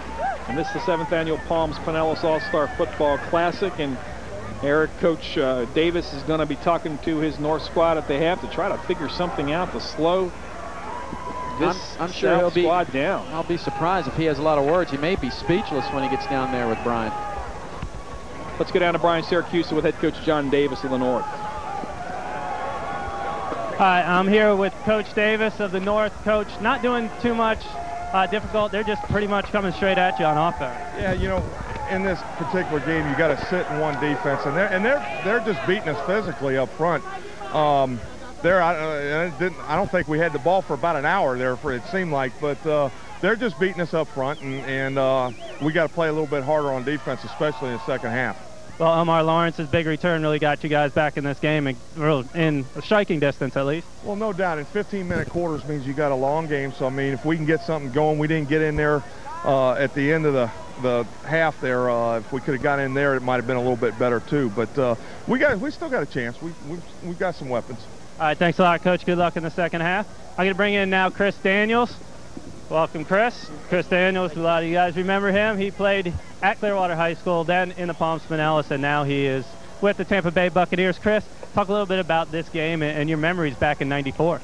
That was a great experience. I was pleased just to be in an all-star squad and to play, and we had the game at Clearwater that year, and didn't make a catch, but I knew that if I gave 100% every play, that I'd be offered, at least given the opportunity to play somewhere. Unfortunately, because of this game, as a result, I was given an opportunity to play at Purdue. Okay, and talk a little bit about your experience up at Purdue. I was corrected before. It's 121 catches. It's a Big Ten record still.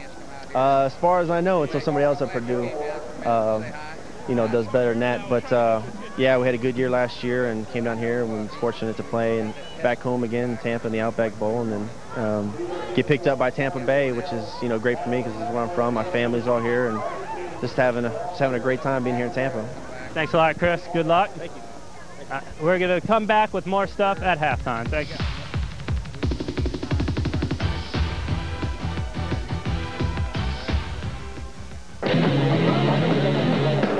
Only at the dugout. Only at the dugout. Only at the dugout.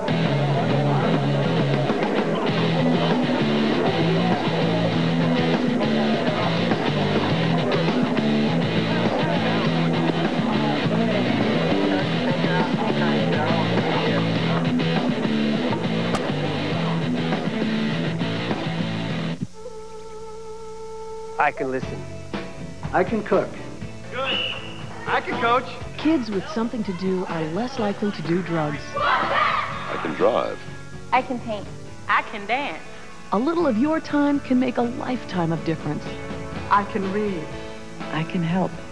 You can help. Call toll-free 1-877-KIDS-313 to find out about community drug prevention programs. I can keep a kid off drugs. I'll give you all. I will call you.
Okay.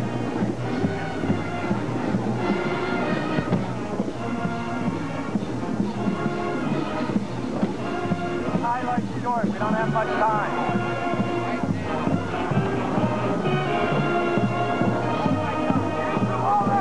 Got it in like 3 of them.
Only at the dugout.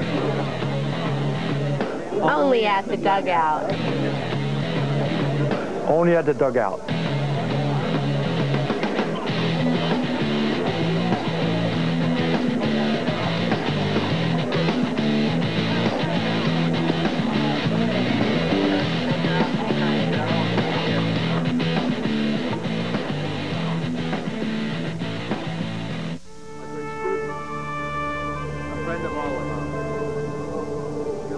Sometimes it's important for kids to keep quiet. But if you keep quiet about a kid who talks about hurting someone with a gun, some kid could be quiet. Forever. Don't wait till it's too late. Tell a grown-up right away. For a free book about what to do, write to McGruff, Chicago, Illinois, 60652. Hello, I'm Jim Henderson. Most of you know me as the weekly guest commentator on Sportsline. But in real life, I'm the regional director for the National Scouting Report, the nation's oldest and largest college athletic exposure service for high school athletes. I'm looking in the Pinellas County area for student athletes who have good grades, are good enough athletically, and have the desire to play in college. Give me a call at the number listed on your screen, and let me show you how the National Scouting Report can help make your dream of participating in college athletics come true. Welcome back to Palms Pinellas All-Star Classic, where the South County is leading 35-14 over the North County. We're going to take a look at the highlights and show you how they did it. And we're going to begin on the ground where they did all their damage, and Andre Hall taking the pitch, going in for his 3rd touchdown of the day. He was a star in the first half, put the lead at 28-7 at that point. On the ensuing kickoff, you're going to see Omar Lawrence, the local boy from Largo High School, taking the kickoff, and Largo doing what he does best. Takes it up, Omar, straight up through the wedge, hits the wedge, fights off tackles, and he's going to go to the outside. Omar Lawrence is going to get the North back in striking distance here. It's going to cut the lead to 28-14. Outruns the effort of Sam Smith, who almost catches up to him on the corner.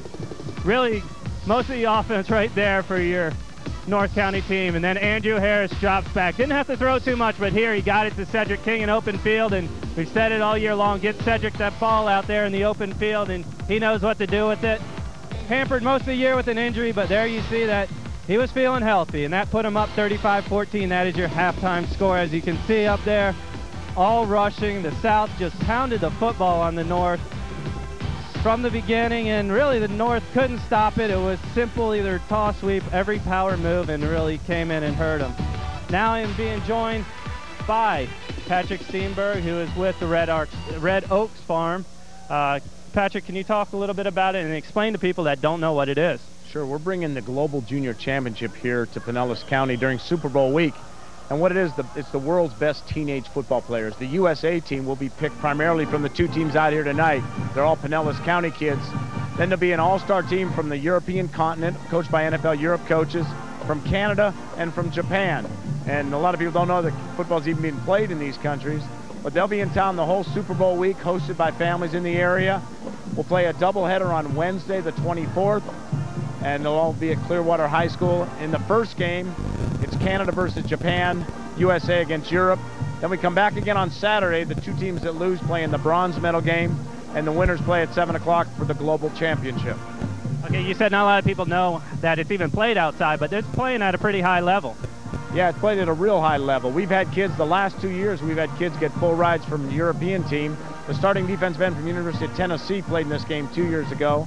And there's a kid on a full ride to Florida State who was seen at this game last year up in Atlanta. So we get a lot of college scouts. There's a lot of talent playing in these countries. The Canadians say they've already got 2 kids that have committed to Northwestern and Boston College that'll be here. And quickly just tell a little bit about what the kids get. I heard they get treated like kings up for the week. Well, they're part of the Super Bowl, you know. It's an NFL-sanctioned event. They get a tour of the Super Bowl stadium. We do a press conference right at the media center downtown, right where all the quarterbacks and coaches will be. We'll do a big banquet over at the Harborview Center for all the kids, coaches, host families. We take them. They get hats, jackets, caps. We do awards on Saturday night. They get to tour a little bit around. They'll go to the beach, which they'll really love. Those kids from Canada, it's pretty cold up there. But yeah, it's a real special event for these kids who have never seen. You know, we hope to have a high school band, cheerleaders. It'll be something they've never dreamed of, really. It's fascinating now. I was just through the internet, through email. Over the holidays, there's going to be training camps in Canada, in Tokyo, and in Frankfurt, Germany to select these teams. So football's being played all over the world right now. And they're coming with their best. Thank you very much, Patrick, for stopping by and telling us all about that. You saw the times that it will be airing on your screen right there. And I'm hopefully going to get to catch up with Eduardo Sanchez during the second half. He played for Panama. Right now, South leading 35-14. We'll be back with more exciting half of football.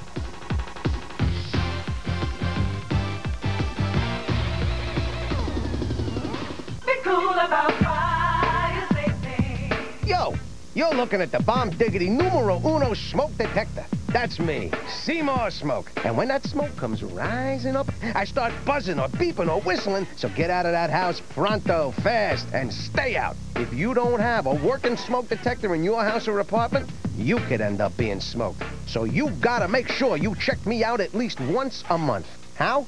Just push my button here. That sound tells you I'm working. Oh, yeah, baby. But if every now and then you hear me chirp like this, that means my battery needs changing. And speaking of changing, make sure someone in your home changes my battery twice a year. And make sure I'm working by testing me like this at least once a month. So be cool about fire safety. Tell your moms and pops to have at least one smoke detector where you live. Maybe 2. Gotta be cool. Be cool about fire safety. Brian Oxter, Keaton, Brian Syracuse back with you here at the Palms Pinellas All-Star Football Classic. Onside kick. Danny Shea hit perfectly, caught in the air and recovered by the North by number 50. I think they're going to say that was Chris Fairchild. I don't know if they're offside. Late flag came in. I thought he was over the midfield stripe area. He only had to go 10 yards. Has to hit the ground. This ball was popped up in the air. It has to hit the ground. That's what the penalty is, then. That is the rule. Because when he pooched it straight up in the air. It didn't short hop. So they fooled him a little bit, but officials talking it over. Dan McAllister, our referee, talking it over with his officiating crew. 35-14, the South leading it by 21 to start the second half of action. Danny Shea with a nice kick there, well executed. Let's see what Dan McAllister tells us. All right. Under the special rules for tonight's game, an onside kick is not permitted until the fourth quarter. This is the first warning to the black team for violating the special rules of tonight's game. There is no yardage penalty. We will re-kick. All right, so they'll re-kick it. Special rules in an all-star game. You can only play a base defense. You heard Coach Davis say that on the way into the locker room at the half. Even though they're trailing it by 21, You know, some All-Star games, when you're trailing it by a certain amount of score, even when you score, the other team kicks off to you, especially in the college All-Star games. They want to keep it interesting. Maybe they need to put that rule in the book here. Make it, take it, or something. If you're trailing by more than 10, the other team still kicks off to you, even if you score. Well, if there's any team that has hard luck in onside kicks, it would be Palm Harbor. Yes, they do. We've seen that happen. Danny Shea will kick it, and this time he's going to have to kick it deep. He should line drive it if they want an onside kick. Line drive it off somebody. Kicks it away, and it's going to come down to Cedric King at the 1. Cedric King will try to bounce it to the outside, now cuts it back, still on his feet. He is danger, spun down, hanging on Jason Freisleben. And Freisleben had a pretty strong second quarter, Eric, and makes a nice open field tackle there before King breaks it back this way, and who knows, he may still be running. And his initial block was by Middlebrooks, and that sprung King open. Then he had a little bit of open room, but Freisleben held on and just pulled him down to the turf. In the south, just about where they started the opening drive of the contest, and they took it in for a touchdown in a hurry. Andre Hall's had a great game. He's in at tailback. He'll get the carry up the middle, and nothing there. He's hit immediately and spun down right about the line of scrimmage, and making the tackle, 64, Eduardo Sanchez, the defensive lineman out of Clearwater Central Catholic. And this is what the Marauders did during the season up front. Sanchez working down the line of scrimmage behind the offense and pulling down Hall. Of course, Sanchez catching Hall for his shortest gain of the evening. I'm pretty sure Hall was like, hey, what's going on? I'm not moving. I'm not going anywhere. I believe it. Only picked up a yard. He's been getting 8 yards at a crack easily. Second down and 9. Again, the backs in the I formation. Andrew Harris, the quarterback. Give it to Hall. Hit the backfield and spun down for a loss of 1. Coming hard off this side is 75, Ryan Wyatt. 6'4", 230-pound defensive end out of Palm Harbor University High. Wyatt untouched. Low to the ground tackle. Wyatt undercuts Hall and takes him right down. Hall, that's 2 in a row. So far, the North's adjustments at halftime, they're winning the battle on the line of scrimmage with, as Coach Davis said before we went to right at halftime, he says, you know, there's a lot of time left in this ball game. They have the offensive weapons. Eric Hunter checks in now on a defensive end of the speed rusher in. He's also a running back. Harris back with time, firing underneath the King, and he is hit right in the numbers and driven backwards. A nice open field tackle before Cedric King had a chance to turn it up. That's 32 on the tackle. Eric Brooks out of Largo has had a solid contest. You know, Brooks, this is what he did during the season for Rick Rodriguez's team. He's been working on Cedric King. King's been running him downfield, but this time the same pass pattern. Brooks is ready for it. He says, you're not going to get me the third time. I'm going to push it back, wait for my help to get here. Omar Lawrence and James Brown, the twin safeties, going back, anticipating the punt on 4th and 4 from Rick Henson. Henson only punted once in the first half, and that was at the end of the half. And that punt was from North Territory. This is the first time they've been stopped in their own territory in the contest, Eric. Finally, a defensive stand for the men in black. They really needed it to start off this half. Kick is away, fine, high punt by Rick Henson. The receivers battle over it and driven down immediately. Omar Lawrence. That's great downfield coverage on the special teams. Billy Henderson, Marcelo Church, 2 speedsters down there making the play. Well, you really saw that time, as you mentioned it, Brian, when the football was in the air. And this is just a fantastic kick by the Boca Ciega Pirate. And it sails beautifully, but these two guys were fighting over the football, and James Brown, he's just wanting to get over there and make a play, but he needs to stay on his side and make the block. That's just as impressive to a scout as catching the football and running it downfield. Absolutely, because Marcelo Church came in unimpeded, showed his great athletic ability at 6'3", 200. Why he has committed to play for the Seminoles of Florida State. Jay Davis will start his team back at about the 24-yard line, straight back on first down, looking to set up the flanker screen, has Walbeck. Walbeck cuts it across the middle and gets out near the 30. Is the ball on the ground? Are they going to call it down? He did fumble it. Let's see what they call. Looks like they're going to call it a fumble. Who has it? The South has it. Another turnover at the 30. So the North cannot buy a break. Walbeck with a nice little run, but it's stripped away at the last minute. Here comes the pressure from Lynch, but they're setting up this screen. And Larry Allison is going to come over the top, cut from the bottom and then over the top, and it was a fumble. Let's see who gets him from below. Working off his tackle, and that is Melvin Terrett out of Dixie Hollins High School. Worked off the block, and then the football was recovered by Brian Williams of St. Pete High. And Melvin Terrett's had a nice game. He's made some plays defensively. Wearing number 32, 190-pound linebacker, and James Adams over there. Gene Gordon, and they're still talking. We're talking about the rules. There are special rules, and obviously they see something that they don't like that the North is doing. They're winning by 21. Well, they're going to have to get the attorneys out here, I guess.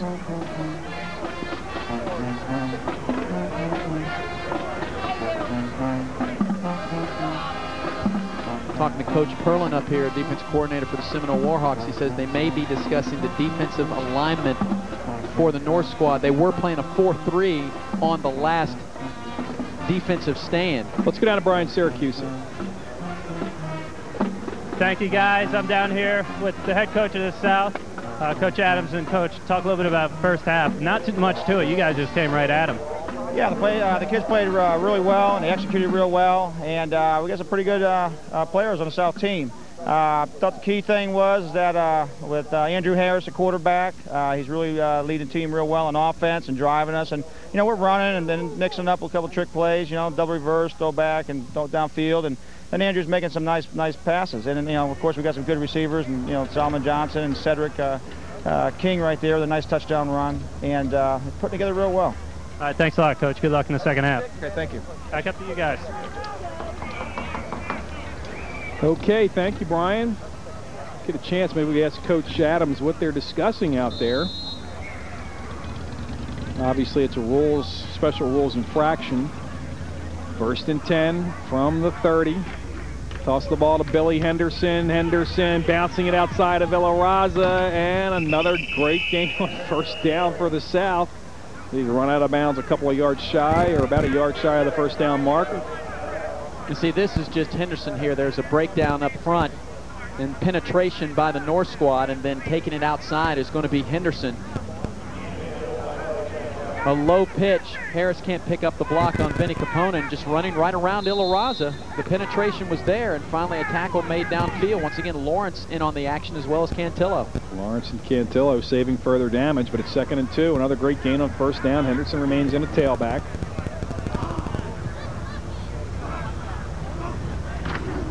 Toss the ball to Henderson, short side, has the first down and more.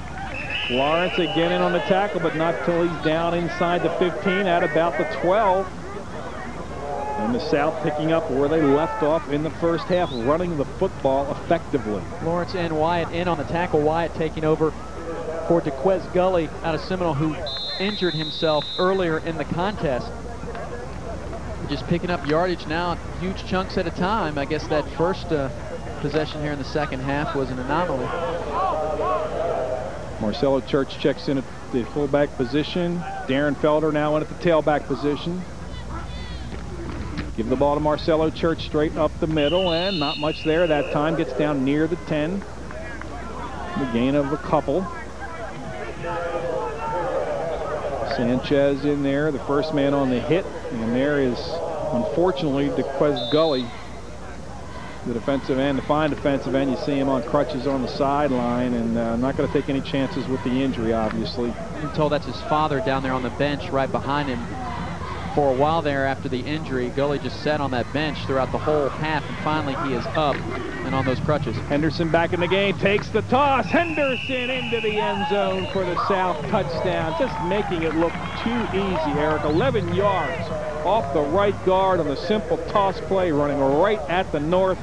And the South just too quick and too strong for this North squad in this contest. Blocked by Keselowski. The blocks up front by Osceola members as well. And Adam Blizzard. And Henderson just exploding through the hole. Everybody's scoring touchdown. Everybody's getting a turn to score tonight for the South squad. It's going to be tough to pick the MVPs, and everybody for the South has looked like an MVP this evening. Henson, he's been outstanding. He's punted twice well, and he's been perfect on extra points. 41-14, the South all over the North by 28. 11:20 left here, third quarter. You're watching the 7th annual Palms Pinellas All-Star Football Classic.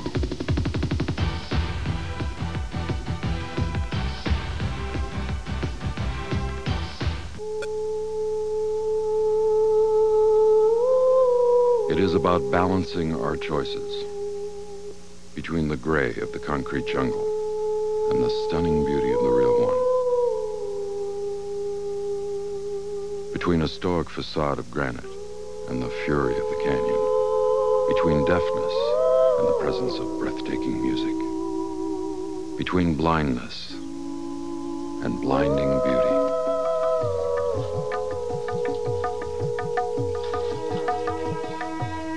It's why there's EarthShare, the simple way to find balance.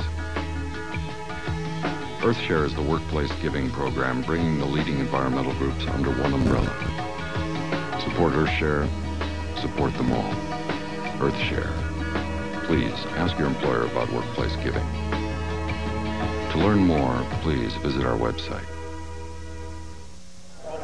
Well, the moon over Pinellas County, Largo High School, 42-14, 28-point lead for the South. And that man right there enjoying it, James Adams and his fine coaching staff, doing a great job utilizing the big players up front and the multitude, Eric Keaton, of skill position athletes. And you can thank Mike Morey there to his right, saying, hey, thanks for having Andre Hall and the Dixie Hollins Rebels and in the South this season.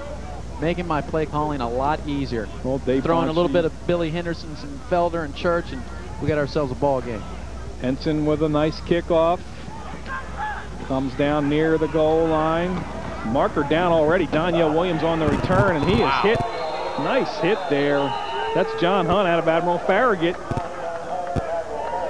I was going to say the South coaching staff, Dave Bonci from Pinellas Park, Al Davis from Gibbs, J.P. Gordon from Boca Ciega, Ed Hevia from Pinellas Park, Luke Cademoff from Pinellas Park, and Mike Morey out of Dixie Hollins. Are the South coaches. The North coach is John Davis, the head coach.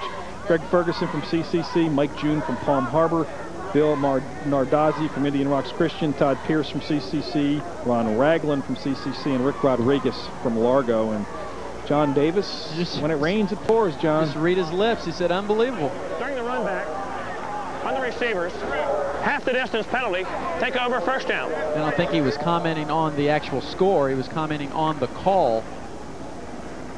Of course, they won't tell you the numbers here. The flag, I didn't see any contact where that flag. The flag came out real early, Eric. I mean, Williams had barely caught the ball and the flag was already out, so somebody saw something in a hurry from the officiating crew. Davis, the quarterback, inside his own 10, trailing it by 28, rolling to the left, firing across the field and off the fingertips of Walbeck. Didn't get the hands out in time, and it falls incomplete. Would have been a gain of about 17, but just couldn't quite hook up. Not a bad, well thrown ball, actually, by Jay Davis that time. Didn't get his hands around. Tried to catch it, turn the hands around the opposite direction. Had a better chance to receive that one. Aki Poulos checking in a quarterback. Something new that we've seen. Usually it's a quarter at a time, but this season Coach Davis felt it best to go with the alternating quarterbacks on plays. Eddie Meyer checks in at a receiver position, replacing Walbeck. For the North, Hollis in the shotgun on 2nd and 10.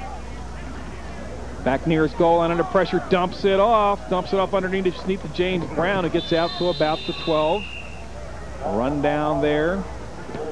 We had to dump it off quick because Marcelo Church, out of nowhere, he's been playing defensive end tonight, was in there so quickly. And if this was a screen, he had to throw it a little sooner than he was ready for it to develop. Anthony Haynes out of Lakewood, number 56, making the first tackle. So the Lakewood teammates, Church with the pressure, and Haynes cleans the play up. 3rd down and about 5. Davis back in the game in the shotgun. Slot to the left. Underneath and incomplete. Trying to get the ball to Walbeck again, but pretty good coverage out there. Freddie Middlebrooks was back there in the area. It falls incomplete. And Brent Rooney out of Dixie Hans giving a nice little shot to Wallback as he went across the middle.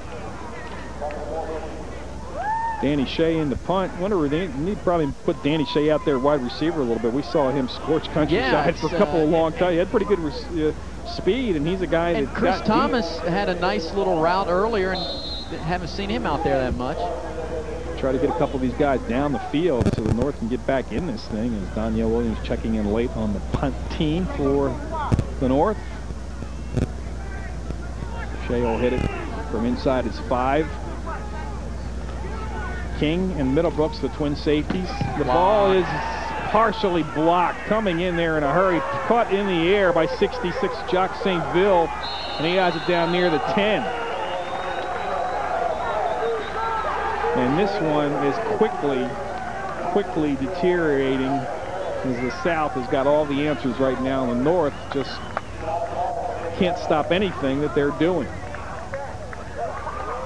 Took a long time to get this punt off, and Smith cleanly blocks it. And Jacques Saint-Ville saying, hey, look, I didn't get that ball that much at Admiral Farragut, so I'm going to show what I can do and drag about 3 guys down with me. And he was fired up after he got up. It's a nice athletic play. They're catching the ball in the air, shows good awareness and nice frame. Obviously can add some weight to that as he gets older. Good-looking athlete, Eric. I tell you what, those Admiral Farragut kids, these public schools from Pinellas County were fortunate a couple of them didn't have to play Admiral Farragut this year, because they would have did some damage on them. Harris looking for more on the fade pattern. Johnson grabs it for the touchdown. Unbelievable. Solomon Johnson on a big-time fade pattern from Andrew Harris. Can't throw it any better. And looking, number 80 there, looking like Randy Moss, hauling that in the corner of the end zone. Let's take another look at it. This is over the shoulder. I think it's over both shoulders. He catches it, yes, almost like I said, like Willie Mays. Say hey, Solomon Johnson. That is an outstanding catch. 11-yard pass. Andrew better be divvying up a little swatch or something, a little Christmas present on that. Another PAT for Rick Henson. 11-yard touchdown for the South. 9:20 left here in the third quarter. I say again, they're going to score 100. 9-14. It's been all South.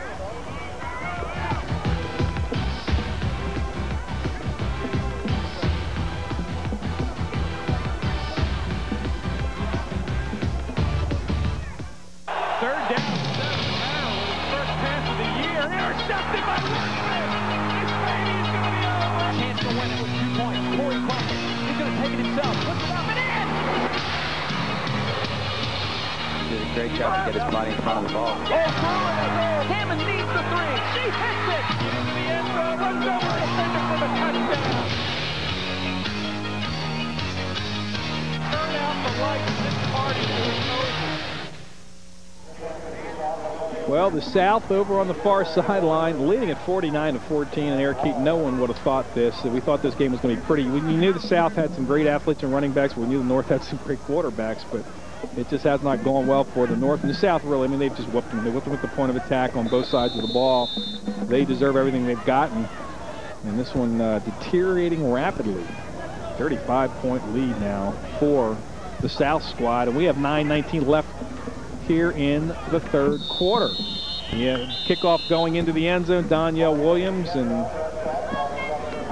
comes out to the 20 in high school football. Well, the North will put it in play 1st and 10. Jay Davis will be the quarterback to start this drive. Well, Brian, I don't think we've seen a defense. Have we seen a defensive score yet? I'm losing track with 7 touchdowns, so maybe that's just the next way for the South County to score on that. The unbelievable catch. You called it like Randy Moss, like Willie Mays. It's all Solomon Johnson. Had a great throw by Harris, though, to put it out there. I mean, he put it over there, and that's a big-time throw and a big-time catch. That's an NFL-type play right there. You don't see it done any better at any level. No defensive scores. We have the 95-yard kickoff return, of course, by Omar Lawrence. But other than that, it's just been all an offensive machine from the South. Davis looking to set up another screen. This one over the middle has his tight end, Charles Driver, but he runs into Mike Lynch. Nose tackle, 290 pounds on the middle screen, running down the 200-pound tight end. Just too much talent on this South squad. They can't get a playoff. Here's Keselowski, and here comes Mawasi Falana. And Lynch already had his eyes set on Driver, and Driver should have just kept running, but he had nowhere to go, and Lynch just takes him down. A little bear hug up top. 2nd down and 10, no gain. Aki Hulis back in a quarterback, split the backs. Hulis will be under center. Runs the counter play. Some room for Danielle Williams. Danielle Williams down this near sideline, has a lot of speed. Finally going to be run down. That's great speed by Jeff Rich, the 6'3", 195-pound linebacker out of Shorecrest. Rich, usually a running back, also a great linebacker, and he showed his speed running down the speedy Danielle Williams, but a nice gain out to the 40. Yeah, and he was taken out by the tight end, Charles Driver, and he quickly works off the block and chases down Danielle Williams. Williams got up after this nice little run, limping just a little bit. He's really flexible, and I believe he'll be able to get back into the game. All the way down to the South 40. Davis in a quarterback in the shotgun. Sets up a little screen out this way and can't get it. Trying to get it to James Brown a little bit high is looked like a screen, but just a great pass rush. It was a swing pass. There really were no offensive linemen out here. James Brown just has not been able to get his hands on the football as much as he would like tonight in an all-star game.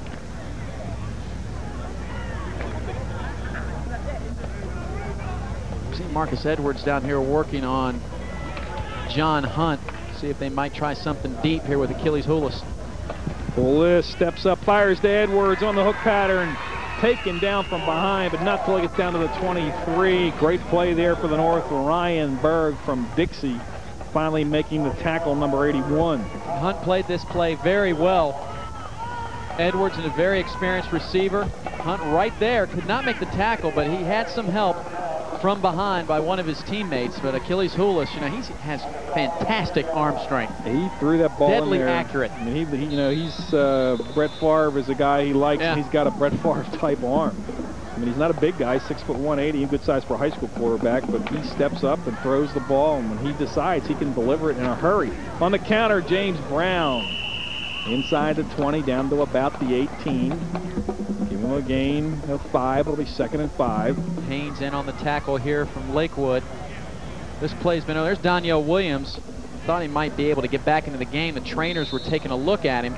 He was down on the turf. Now he seems to be up.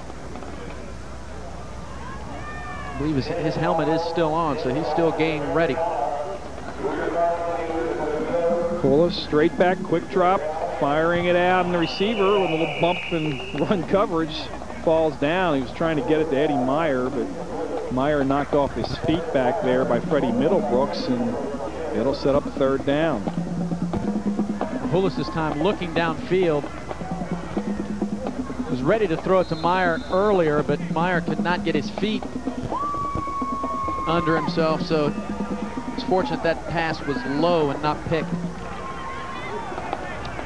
3rd and 5. Davis back in a quarterback. He'll operate out of the shotgun and send a slot to the left with Meyer and Edwards.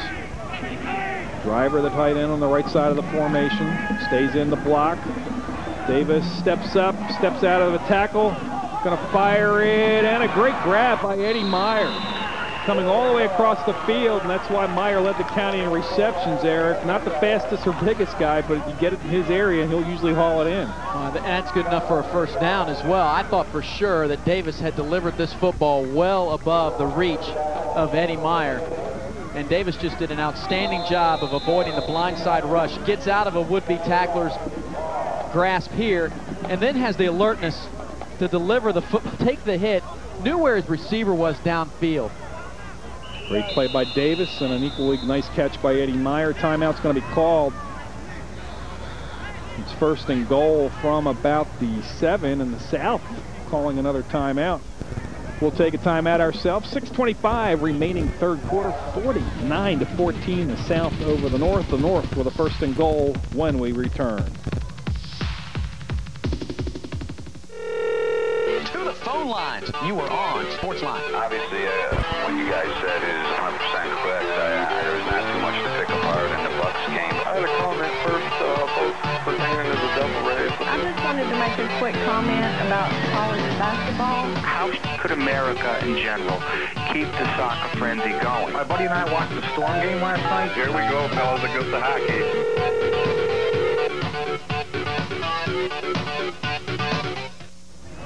First and goal for the North from the 7. Fullis the quarterback, under center with the backs in the I formation. Play action, Hollis has a receiver, hits him for the touchdown, finds number 30, Eric Hunter. Well designed and well run. Play action pass to Eric Hunter, one of the running backs.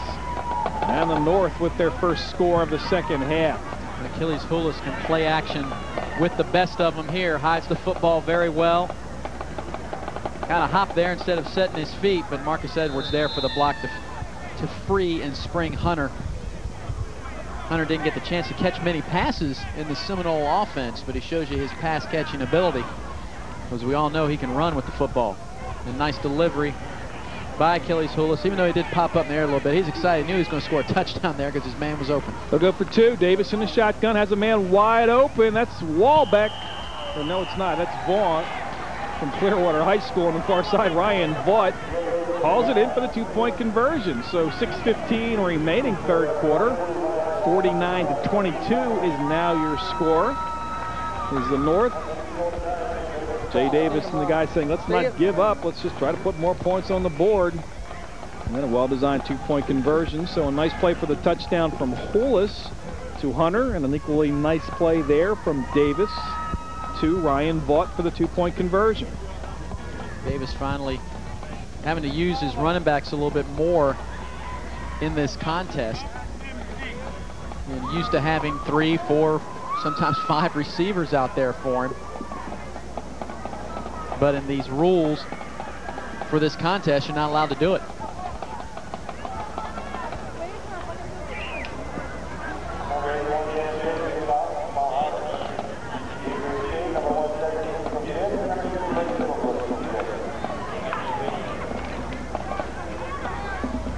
.6:15 left here in the third quarter, 49-22.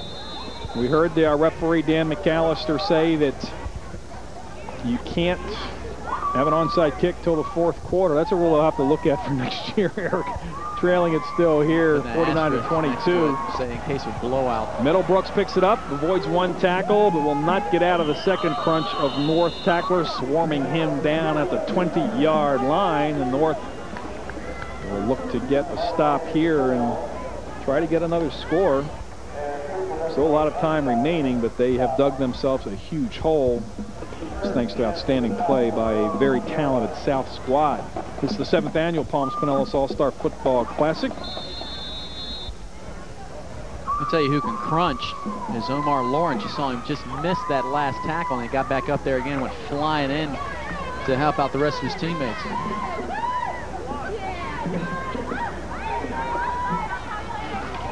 First and 10. Harris, the quarterback, is going to give the ball straight up the middle to his fullback. That's number 44, Adam Gorman of St. Pete Catholic. Picks up a couple of yards. Sets up 2nd and 8. Gorman, a solid player. Hasn't carried much today, Eric, but he's been a bruising lead blocker for the talented trio, really, of tailbacks that have run in there for the South squad. Gorman had an outstanding season, was talking about his statistics earlier, and of course the St. Pete Catholic went into the second round of the playoffs this season, farther than any time they have in school history. Harris on play action with plenty of time, dumps it off to Gorman. Gorman with first down yardage. Gorman across midfield. Gorman inside the 40, cuts it back across the field. There is a marker down. This one's probably coming back, but Gorman shows why we just said he's an outstanding athlete. He takes it in for the touchdown. There is a marker back at the 35, and I think this one will be coming back, but what an effort by Adam Gorman. And it will come back, a block in the back right after the pass was caught for Adam Gorman. We've seen him run with the football against CCC in the games we've had on the Game of the Week.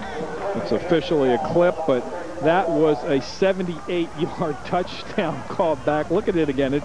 This effort, even though the clip obviously aided in this, what an effort. There's the clip right there. Gorman was already by it, and he cuts it back and shows great speed for a 210-pound fullback. Outrunning 5 guys in black shirts right there, and downfield Cedric King. He was probably like, hey, I was wide open on the bomb, by the way. I was down here by myself. Lawrence hits him at the goal line, not till he's in the end zone, but the clip will bring it back, and the North catches a break there. That would have added insult to injury. Yeah, they catch a big break now because Gorman is winded on the side, so they don't have to put up with him being the fullback. So they get 2 breaks they'll there. Just bring in Marcelo Church. Yeah. Another great There he is. That's not much of a break. Marcelo Church in the contest. Headed to Florida State, probably to play on the defensive side of the ball. Play action Harris after the penalty, 2nd down and 10, rolls it to the wide side and runs out of real estate. Nice pressure at that time. Driver was over there, number 80, defensive end position out of Tarpon. Going both ways now, tight end defensive end, and he had some help, and that's one of the few times they've been able to contain Harris on a broken play like that. Yeah, he thought about throwing it back across the grain, but he wised up real quick and decided just to run out of bounds with it and said, look, I'll come back and we'll have another play. Lost a couple of yards on the play. Actually loss of about 4. 3rd and 14, we'll call it. Harris under center. Back to the I formation. Paul back in the game at the tailback position. That's 40. Felder over the middle and incomplete. Tried to get it to Wes Irby, number 9, out of Admiral Farragut. In traffic, pretty good coverage that time by the North squad, and an apparent punting situation for Rick Henson in the South. Wes Irb played running back and linebacker for Admiral Farragut this season. Not used to playing that tight end position. Can't catch the football coming out of the backfield. They're trying to get him the football and get his hands on it so he can show what he can do. Jason T. There's the athlete that'll be out here next year. Sure will. I don't know if he's going to like that district schedule too much next season as Bradenton Southeast moves in to play against Osceola in Class 3A. But hey, that'll give him a chance to show what he can do against some really top-notch competition. So Will Henson, this one end over end. Coming up and taking it on the fly is James Brown. James Brown up the middle and spun down at the 39. That's a good open field tackle by Melvin Terrett again. Melvin has been very active. Melvin Terrett and Dixie Hollins kind of told us they wish they could have gone on the game of the week, but they have their best athletes out on the field tonight, and they have definitely made a presence for the Rebels. And Mike Morey's team had a very good season. They improved 3 or 4 games in the win column. See they did a nice Chris job. Fairchild getting tended to on the sidelines there. The North with excellent field position from the South 40. Davis in the shotgun. Fires it underneath the Marcus Edwards. Edwards will turn it up for the first down across the 30. Down to the 26. So the teammates from Clearwater Central Catholic doing what they did well this season. Had a lot of success with the controlled passing game. Spread the field out, pick up the 10, 15-yard gains, and move the ball down the field. 49-22 with some time left on the clock. And the North squad can get down there and score and convert the 2-point conversion. Will look good in the paper. A 49-30 ball game. We still have another quarter to play.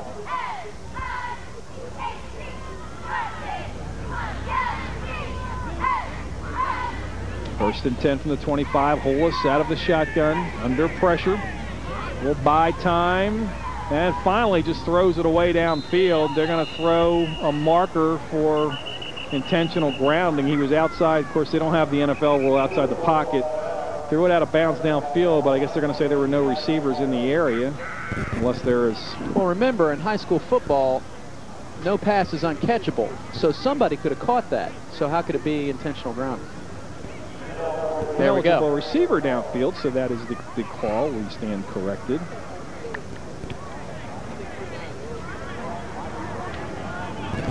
Jaquez Gully had a few series in the first quarter and then had the injury, the hip pointer. Finally starting to move.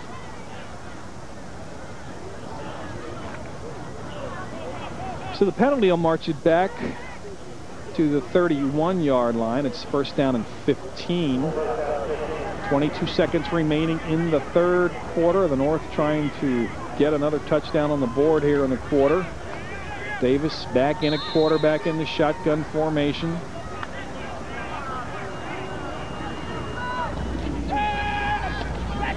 Under heavy pressure, he breaks out of the first sack attempt, but will not break out of the next one. Holding on at the bottom of the stack was Dustin Keselowski, and he had help.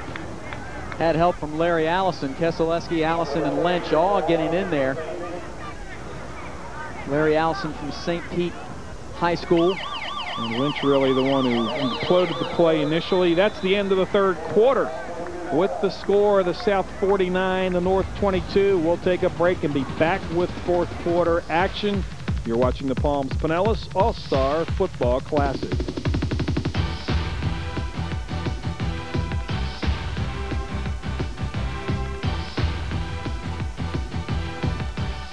I'm principal of a new kind of public school.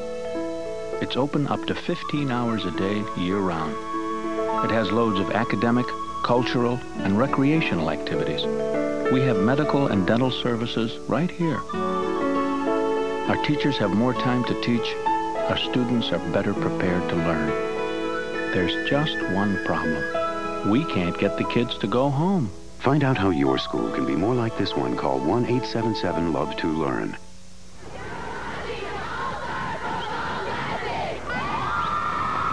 All right, thank you very much. The Palms Pinellas All-Star cheerleaders from both squads there. And yes, you are watching the Palms Pinellas All-Star Football Classic in Pinellas County on Time Warner's Channel 7, statewide on the Sunshine Network. Welcome our viewers throughout the state of Florida on the Sunshine Network who are enjoying the finest senior football players in Pinellas County going at it here. And they've seen some tremendous skill position athletes from the South squad, Eric Keaton. It's hard to pick an MVP. I mean, because so many people not only have just a score, but have had such a productive evening. And those without the football as well. Second down in about 22. Poulos in the shotgun to start the fourth quarter. Bad snap. Calmly picks it up. Will step up and buy some time. Firing it deep for Edwards. Batted away at the last second. A fine defensive play by Sam Smith. And that had touchdown written all over it. A well-thrown ball stepping up that time by Poulos trying to get it to Edwards. This is Achilles Poulos at his best. You might say, what are you, crazy, Eric? I mean, he's picking the football off the ground, and then he has a chance to run with it. He shows you his arm strength on the move, and that pass was perfect. But a perfect defensive play by Sam Smith. We have seen some big-time plays in this football game, and some major college-level plays here by some great athletes, some great throws, some great defensive plays like that one right there. Third down and 22. Davis back in. Steps up, hits Edwards. Edwards will try to turn it up, and will be spun down at about the 25. He got back across the original line of scrimmage. It'll set up fourth and about 9. Well, that was just vintage Marauder ball right there. Davis sitting back, fires it into Marcus Edwards. Edwards had made his turn, just set in the middle of that zone, picking up as many yardage as he can to help decrease the first down yardage needed. And that's what he did best this season. Had one heck of a game against Clewiston in the playoffs. 8 receptions, 112 yards, and a couple of touchdowns, including that one right before the half with 2 seconds left. Just amazing. Poulos back in at quarterback on 4th and 9. Walbeck to this side, Eddie Meyer to the opposite side. Another low rolling snap under tremendous pressure from Keselowski. Poulos still on his feet, buying time underneath, has a receiver at the 15, and that should be enough for a first down. What a play as Walbeck catches it, and Aki Poulos just staying alive under pressure from some big-time defensive linemen. Again, it's a second snap. Philly's got to be saying, come on, you're killing me back here. Gets out of 2-3 tackles out of Larry Allison. And then look at this, the presence of mind. I had my receiver. I knew Walbeck would be right there. And Walbeck knew where the first down yardage was.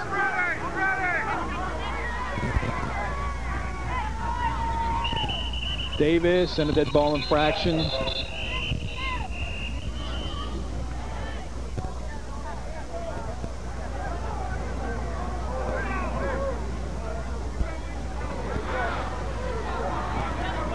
Before the snap, timeout, White. They're second. So South calling other timeouts this evening have been on defense here. They don't want to give up defensive scores. They are defending. Well, you know, they have a lot down there. A lot of pride on that defensive side of the football. Brian Williams, St. Pete High School, calling the plays. Of course, all the cheerleaders are over here on this side. None over there on the south side behind that bench. A lot more folks over there on the bleachers this season. You know, one thing, if I'm going to be the South coaches in the future for this game, I'm going to say, look, we're going to have to get on the near side once in a while here, whether we play at Largo High School or Clearwater High School.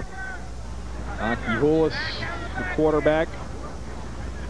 A couple of touchdown passes, 6 for 12 for 2 touchdowns. He's been the offensive MVP for the North, Eric. He's got their 2 scores besides our kickoff. And those have been hard Lawrence receptions to make. He's throwing the ball well. He's picked up. Davis has been very, very good too, a quarterback, but just haven't had a lot of opportunities, and he'll get a shot here. Going to go under center on 1st and 10 from the 15. Counter action, Danielle Williams can't break out of the tackle, spun out of there initially, but holding on. There's Melvin Teard again. Melvin has been quietly effective.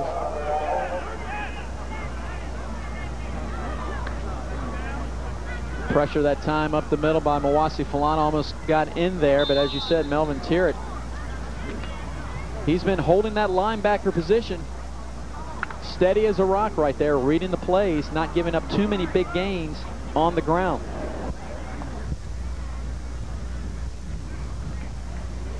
Second down and 8. Hulis on play action, under heavy pressure. Breaks out of it somehow. Aki Hulis to the wide side, buying time. Gonna throw it for the touchdown. Aki Hulis, that was all Aki Hulis. The Wallback broke out of the tackle, would have been a huge sack and loss, and just showing the athleticism and able to throw the ball on the run accurately. And how he got out of Marcelo Church's grasp, and Lynch following right behind, shows you the strength of those legs, looks behind him and says, guys, I got a place to go, directs his receiver downfield and just lost the pass in there. Wallback gets behind the secondary. And Marcelo Church, that's a Florida State-bound athlete. That is a great athlete, and the other guy he got out was also a big-time athlete, and just showing the ability of an Aki Hulis. Davis now in again for the 2-point conversion. With time, firing, has it in the back of the end zone to Marcus Edwards.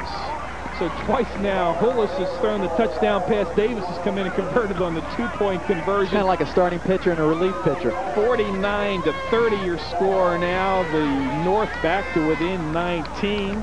We do have a running clock here in the 4th quarter with the 15-minute quarters. And they can onside kick.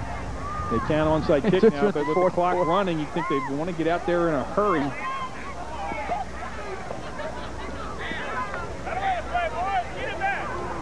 Can't remember the running clock in the past, but maybe due to the score this season, they made some special circumstances to get it moving.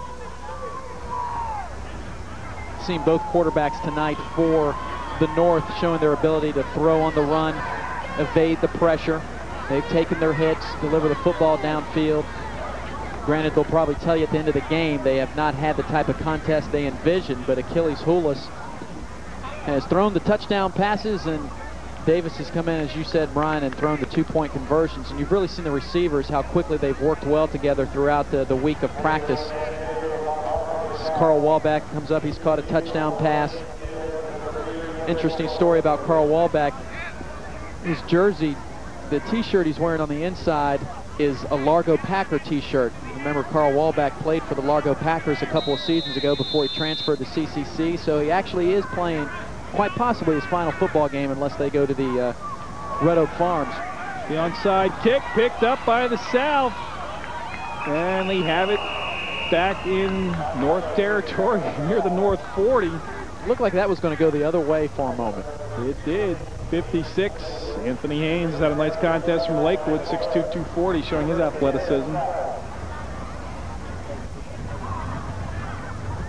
Well, it'll be interesting to see what the South does right now. We haven't heard from Andre Hall in quite a while, and he's finally back out there. The North defense has started to key on him early in the second half.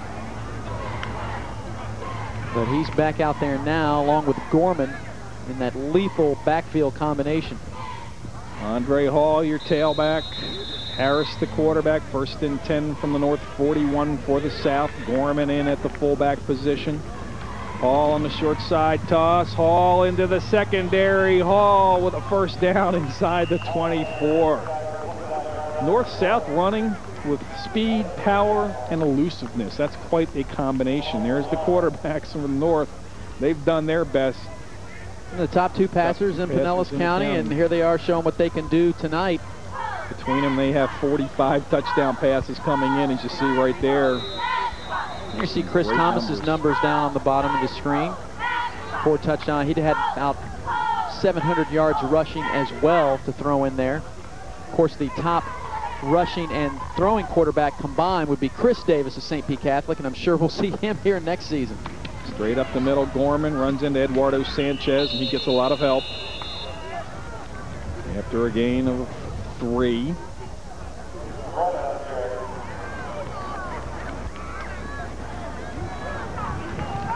That front tonight for the North, Eduardo Sanchez has really been challenged. You know, interesting story about him, being that he's from Panama. Last season, he played for the Panama national team in the Red Oak Farms Junior Global Championship 4, as he is definitely wanting to take on somebody from the, he's getting himself fired up against the South County. 2nd down and 7, playing at the defensive tackle position. Eduardo Sanchez. Harris gets it out to Cedric King, and he slips, but good coverage out there. Not sure he would have gotten very far, as 32 Eric Brooks was all over him. King was trying to slip that tackle, though, and show that great speed. Well, once again, that's the same pass play they've been running tonight, but slowly but surely, Brooks has been creeping up in a little bit of bump and run coverage and decreasing that cushion, that pad that he's been given King because of King's speed. All defensive backs would do it. It's hard to keep up with Cedric King out there on the wing. 3rd down and 9, as he lost a couple of yards on the play. Hall up the middle, breaks it to the outside. Hall is going to be close to a first down, just short. Another great effort by Andre Hall. Should have been tripped up after a gain of a yard or 2, and just has that innate running ability, Eric, to find any opening, regardless of how small it is. Well, like I said, what we've seen tonight from Andre Hall, just quick feet. I mean, great power in his legs. Low to the ground running there. You saw the balance, the vision to see nothing's up the middle. I'm going to take it to the outside, know where the sticks are, and try to pick up the first down.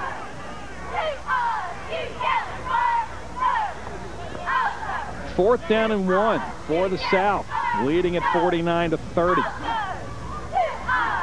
Harris taking his time. Now he's going to call timeout.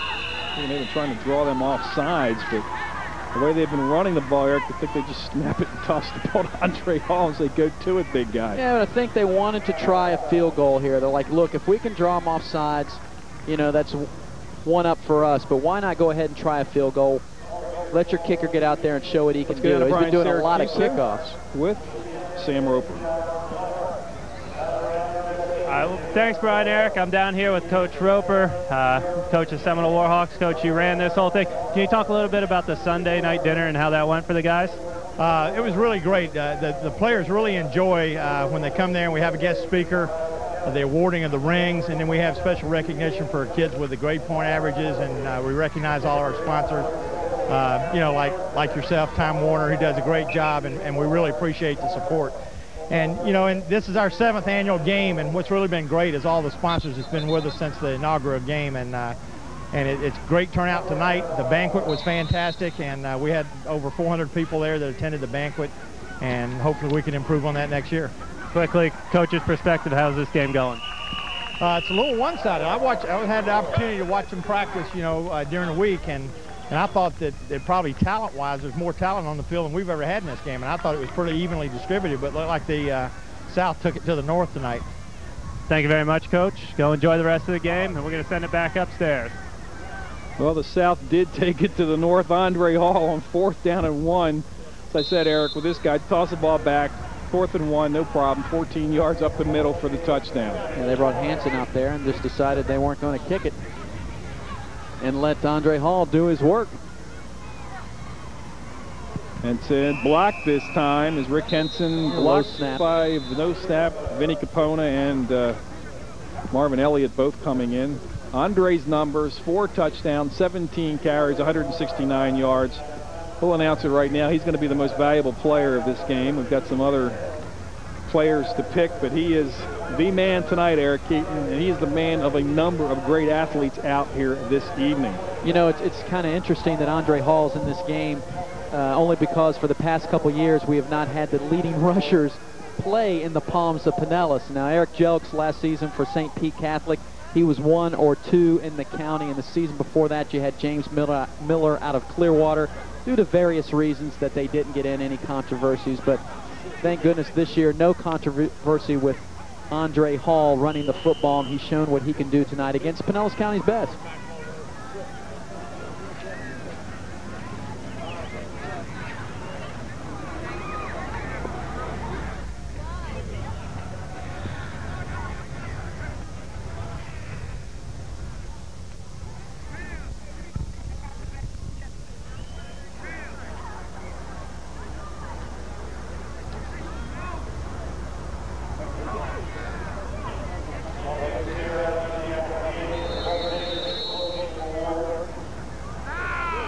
All right, 55-30. We didn't fall asleep up here. We're quietly discussing who we're going to pick for the most valuable players and the players of the game. Tough decisions always in these types of games.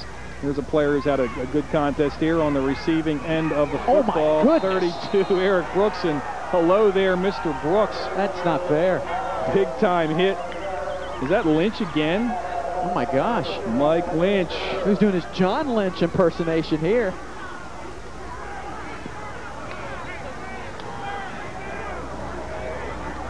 That is your defensive MVP.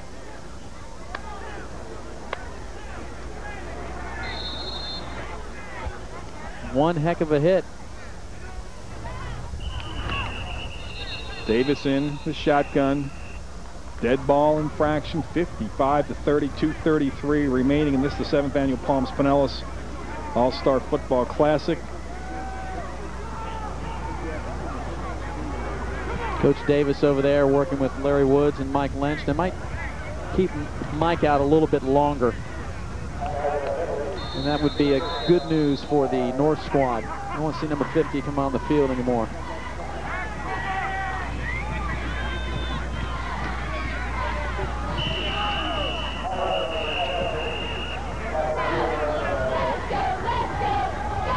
Punter on the reception for 4 yards.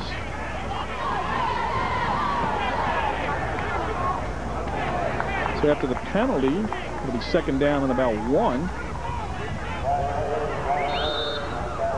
Finally see Chris Thomas down there on the sidelines. One of the reasons he hasn't been in the game. He's got an ice wrap on his right ankle. So unfortunately for him, he wasn't able to get back into the game and show what he could do on receiver.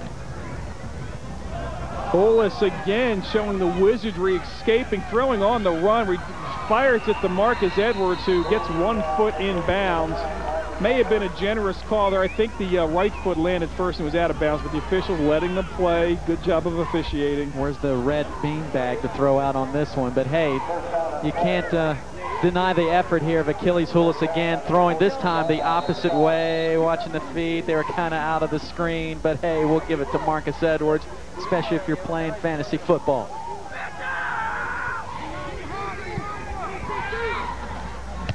Davis with the long pass to Eddie Meyer. Eddie Meyer's had a solid contest.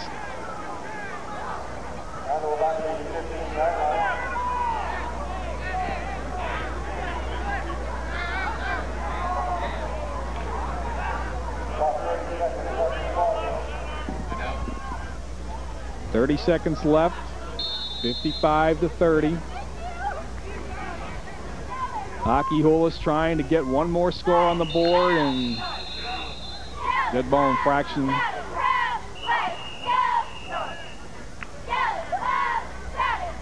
And Eric, we've enjoyed it once again. I'd like to thank Sam Roper and all the folks that put this game on, the coach at Seminole High, the coaches from both, coaching staffs from both these squads. The folks here at Largo High have been hospitable as usual, as they always are for us here at Time Warner, and all the folks that put this game together. They worked very hard. They had a great banquet the other evening down at the USF Bayboro campus.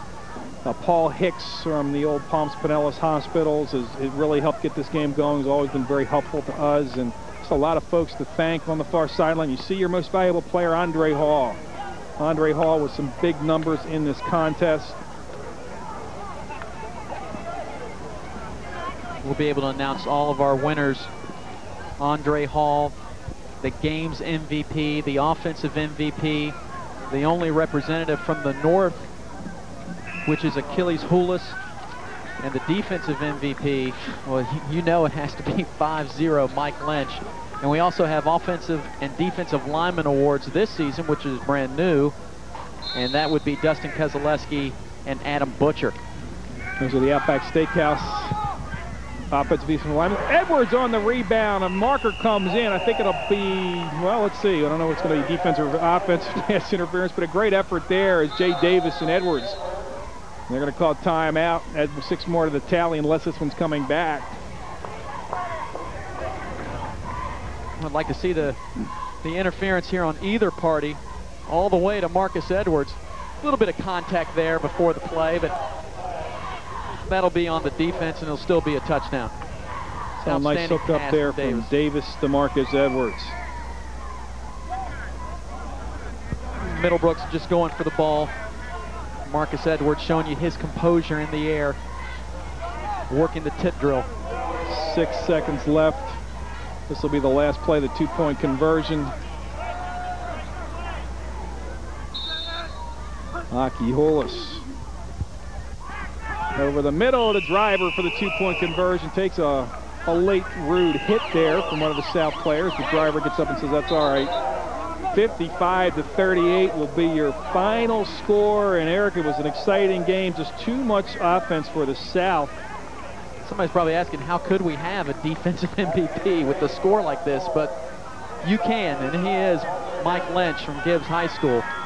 And his teammate, the defensive lineman, Outback defensive lineman of the game, Dustin Keselowski. This was probably the most entertaining out of the 6 previous games. A lot of talent over there on the South squad. Really surprising football score. The North squad just couldn't match the beef up front. Couldn't handle the line of scrimmage. They could not. So again, your most valuable player, Andre Hall. Your defensive player of the game is Mike Lynch.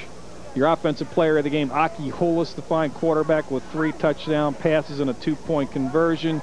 Your Outback Steakhouse offensive lineman of the game is Adam Butcher out of Admiral Farragut.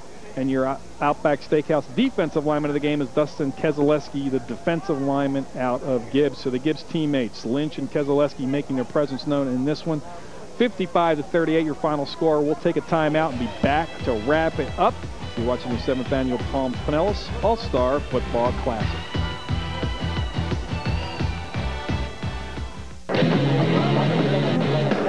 Only at the dugout. Only at the dugout. Only at the dugout.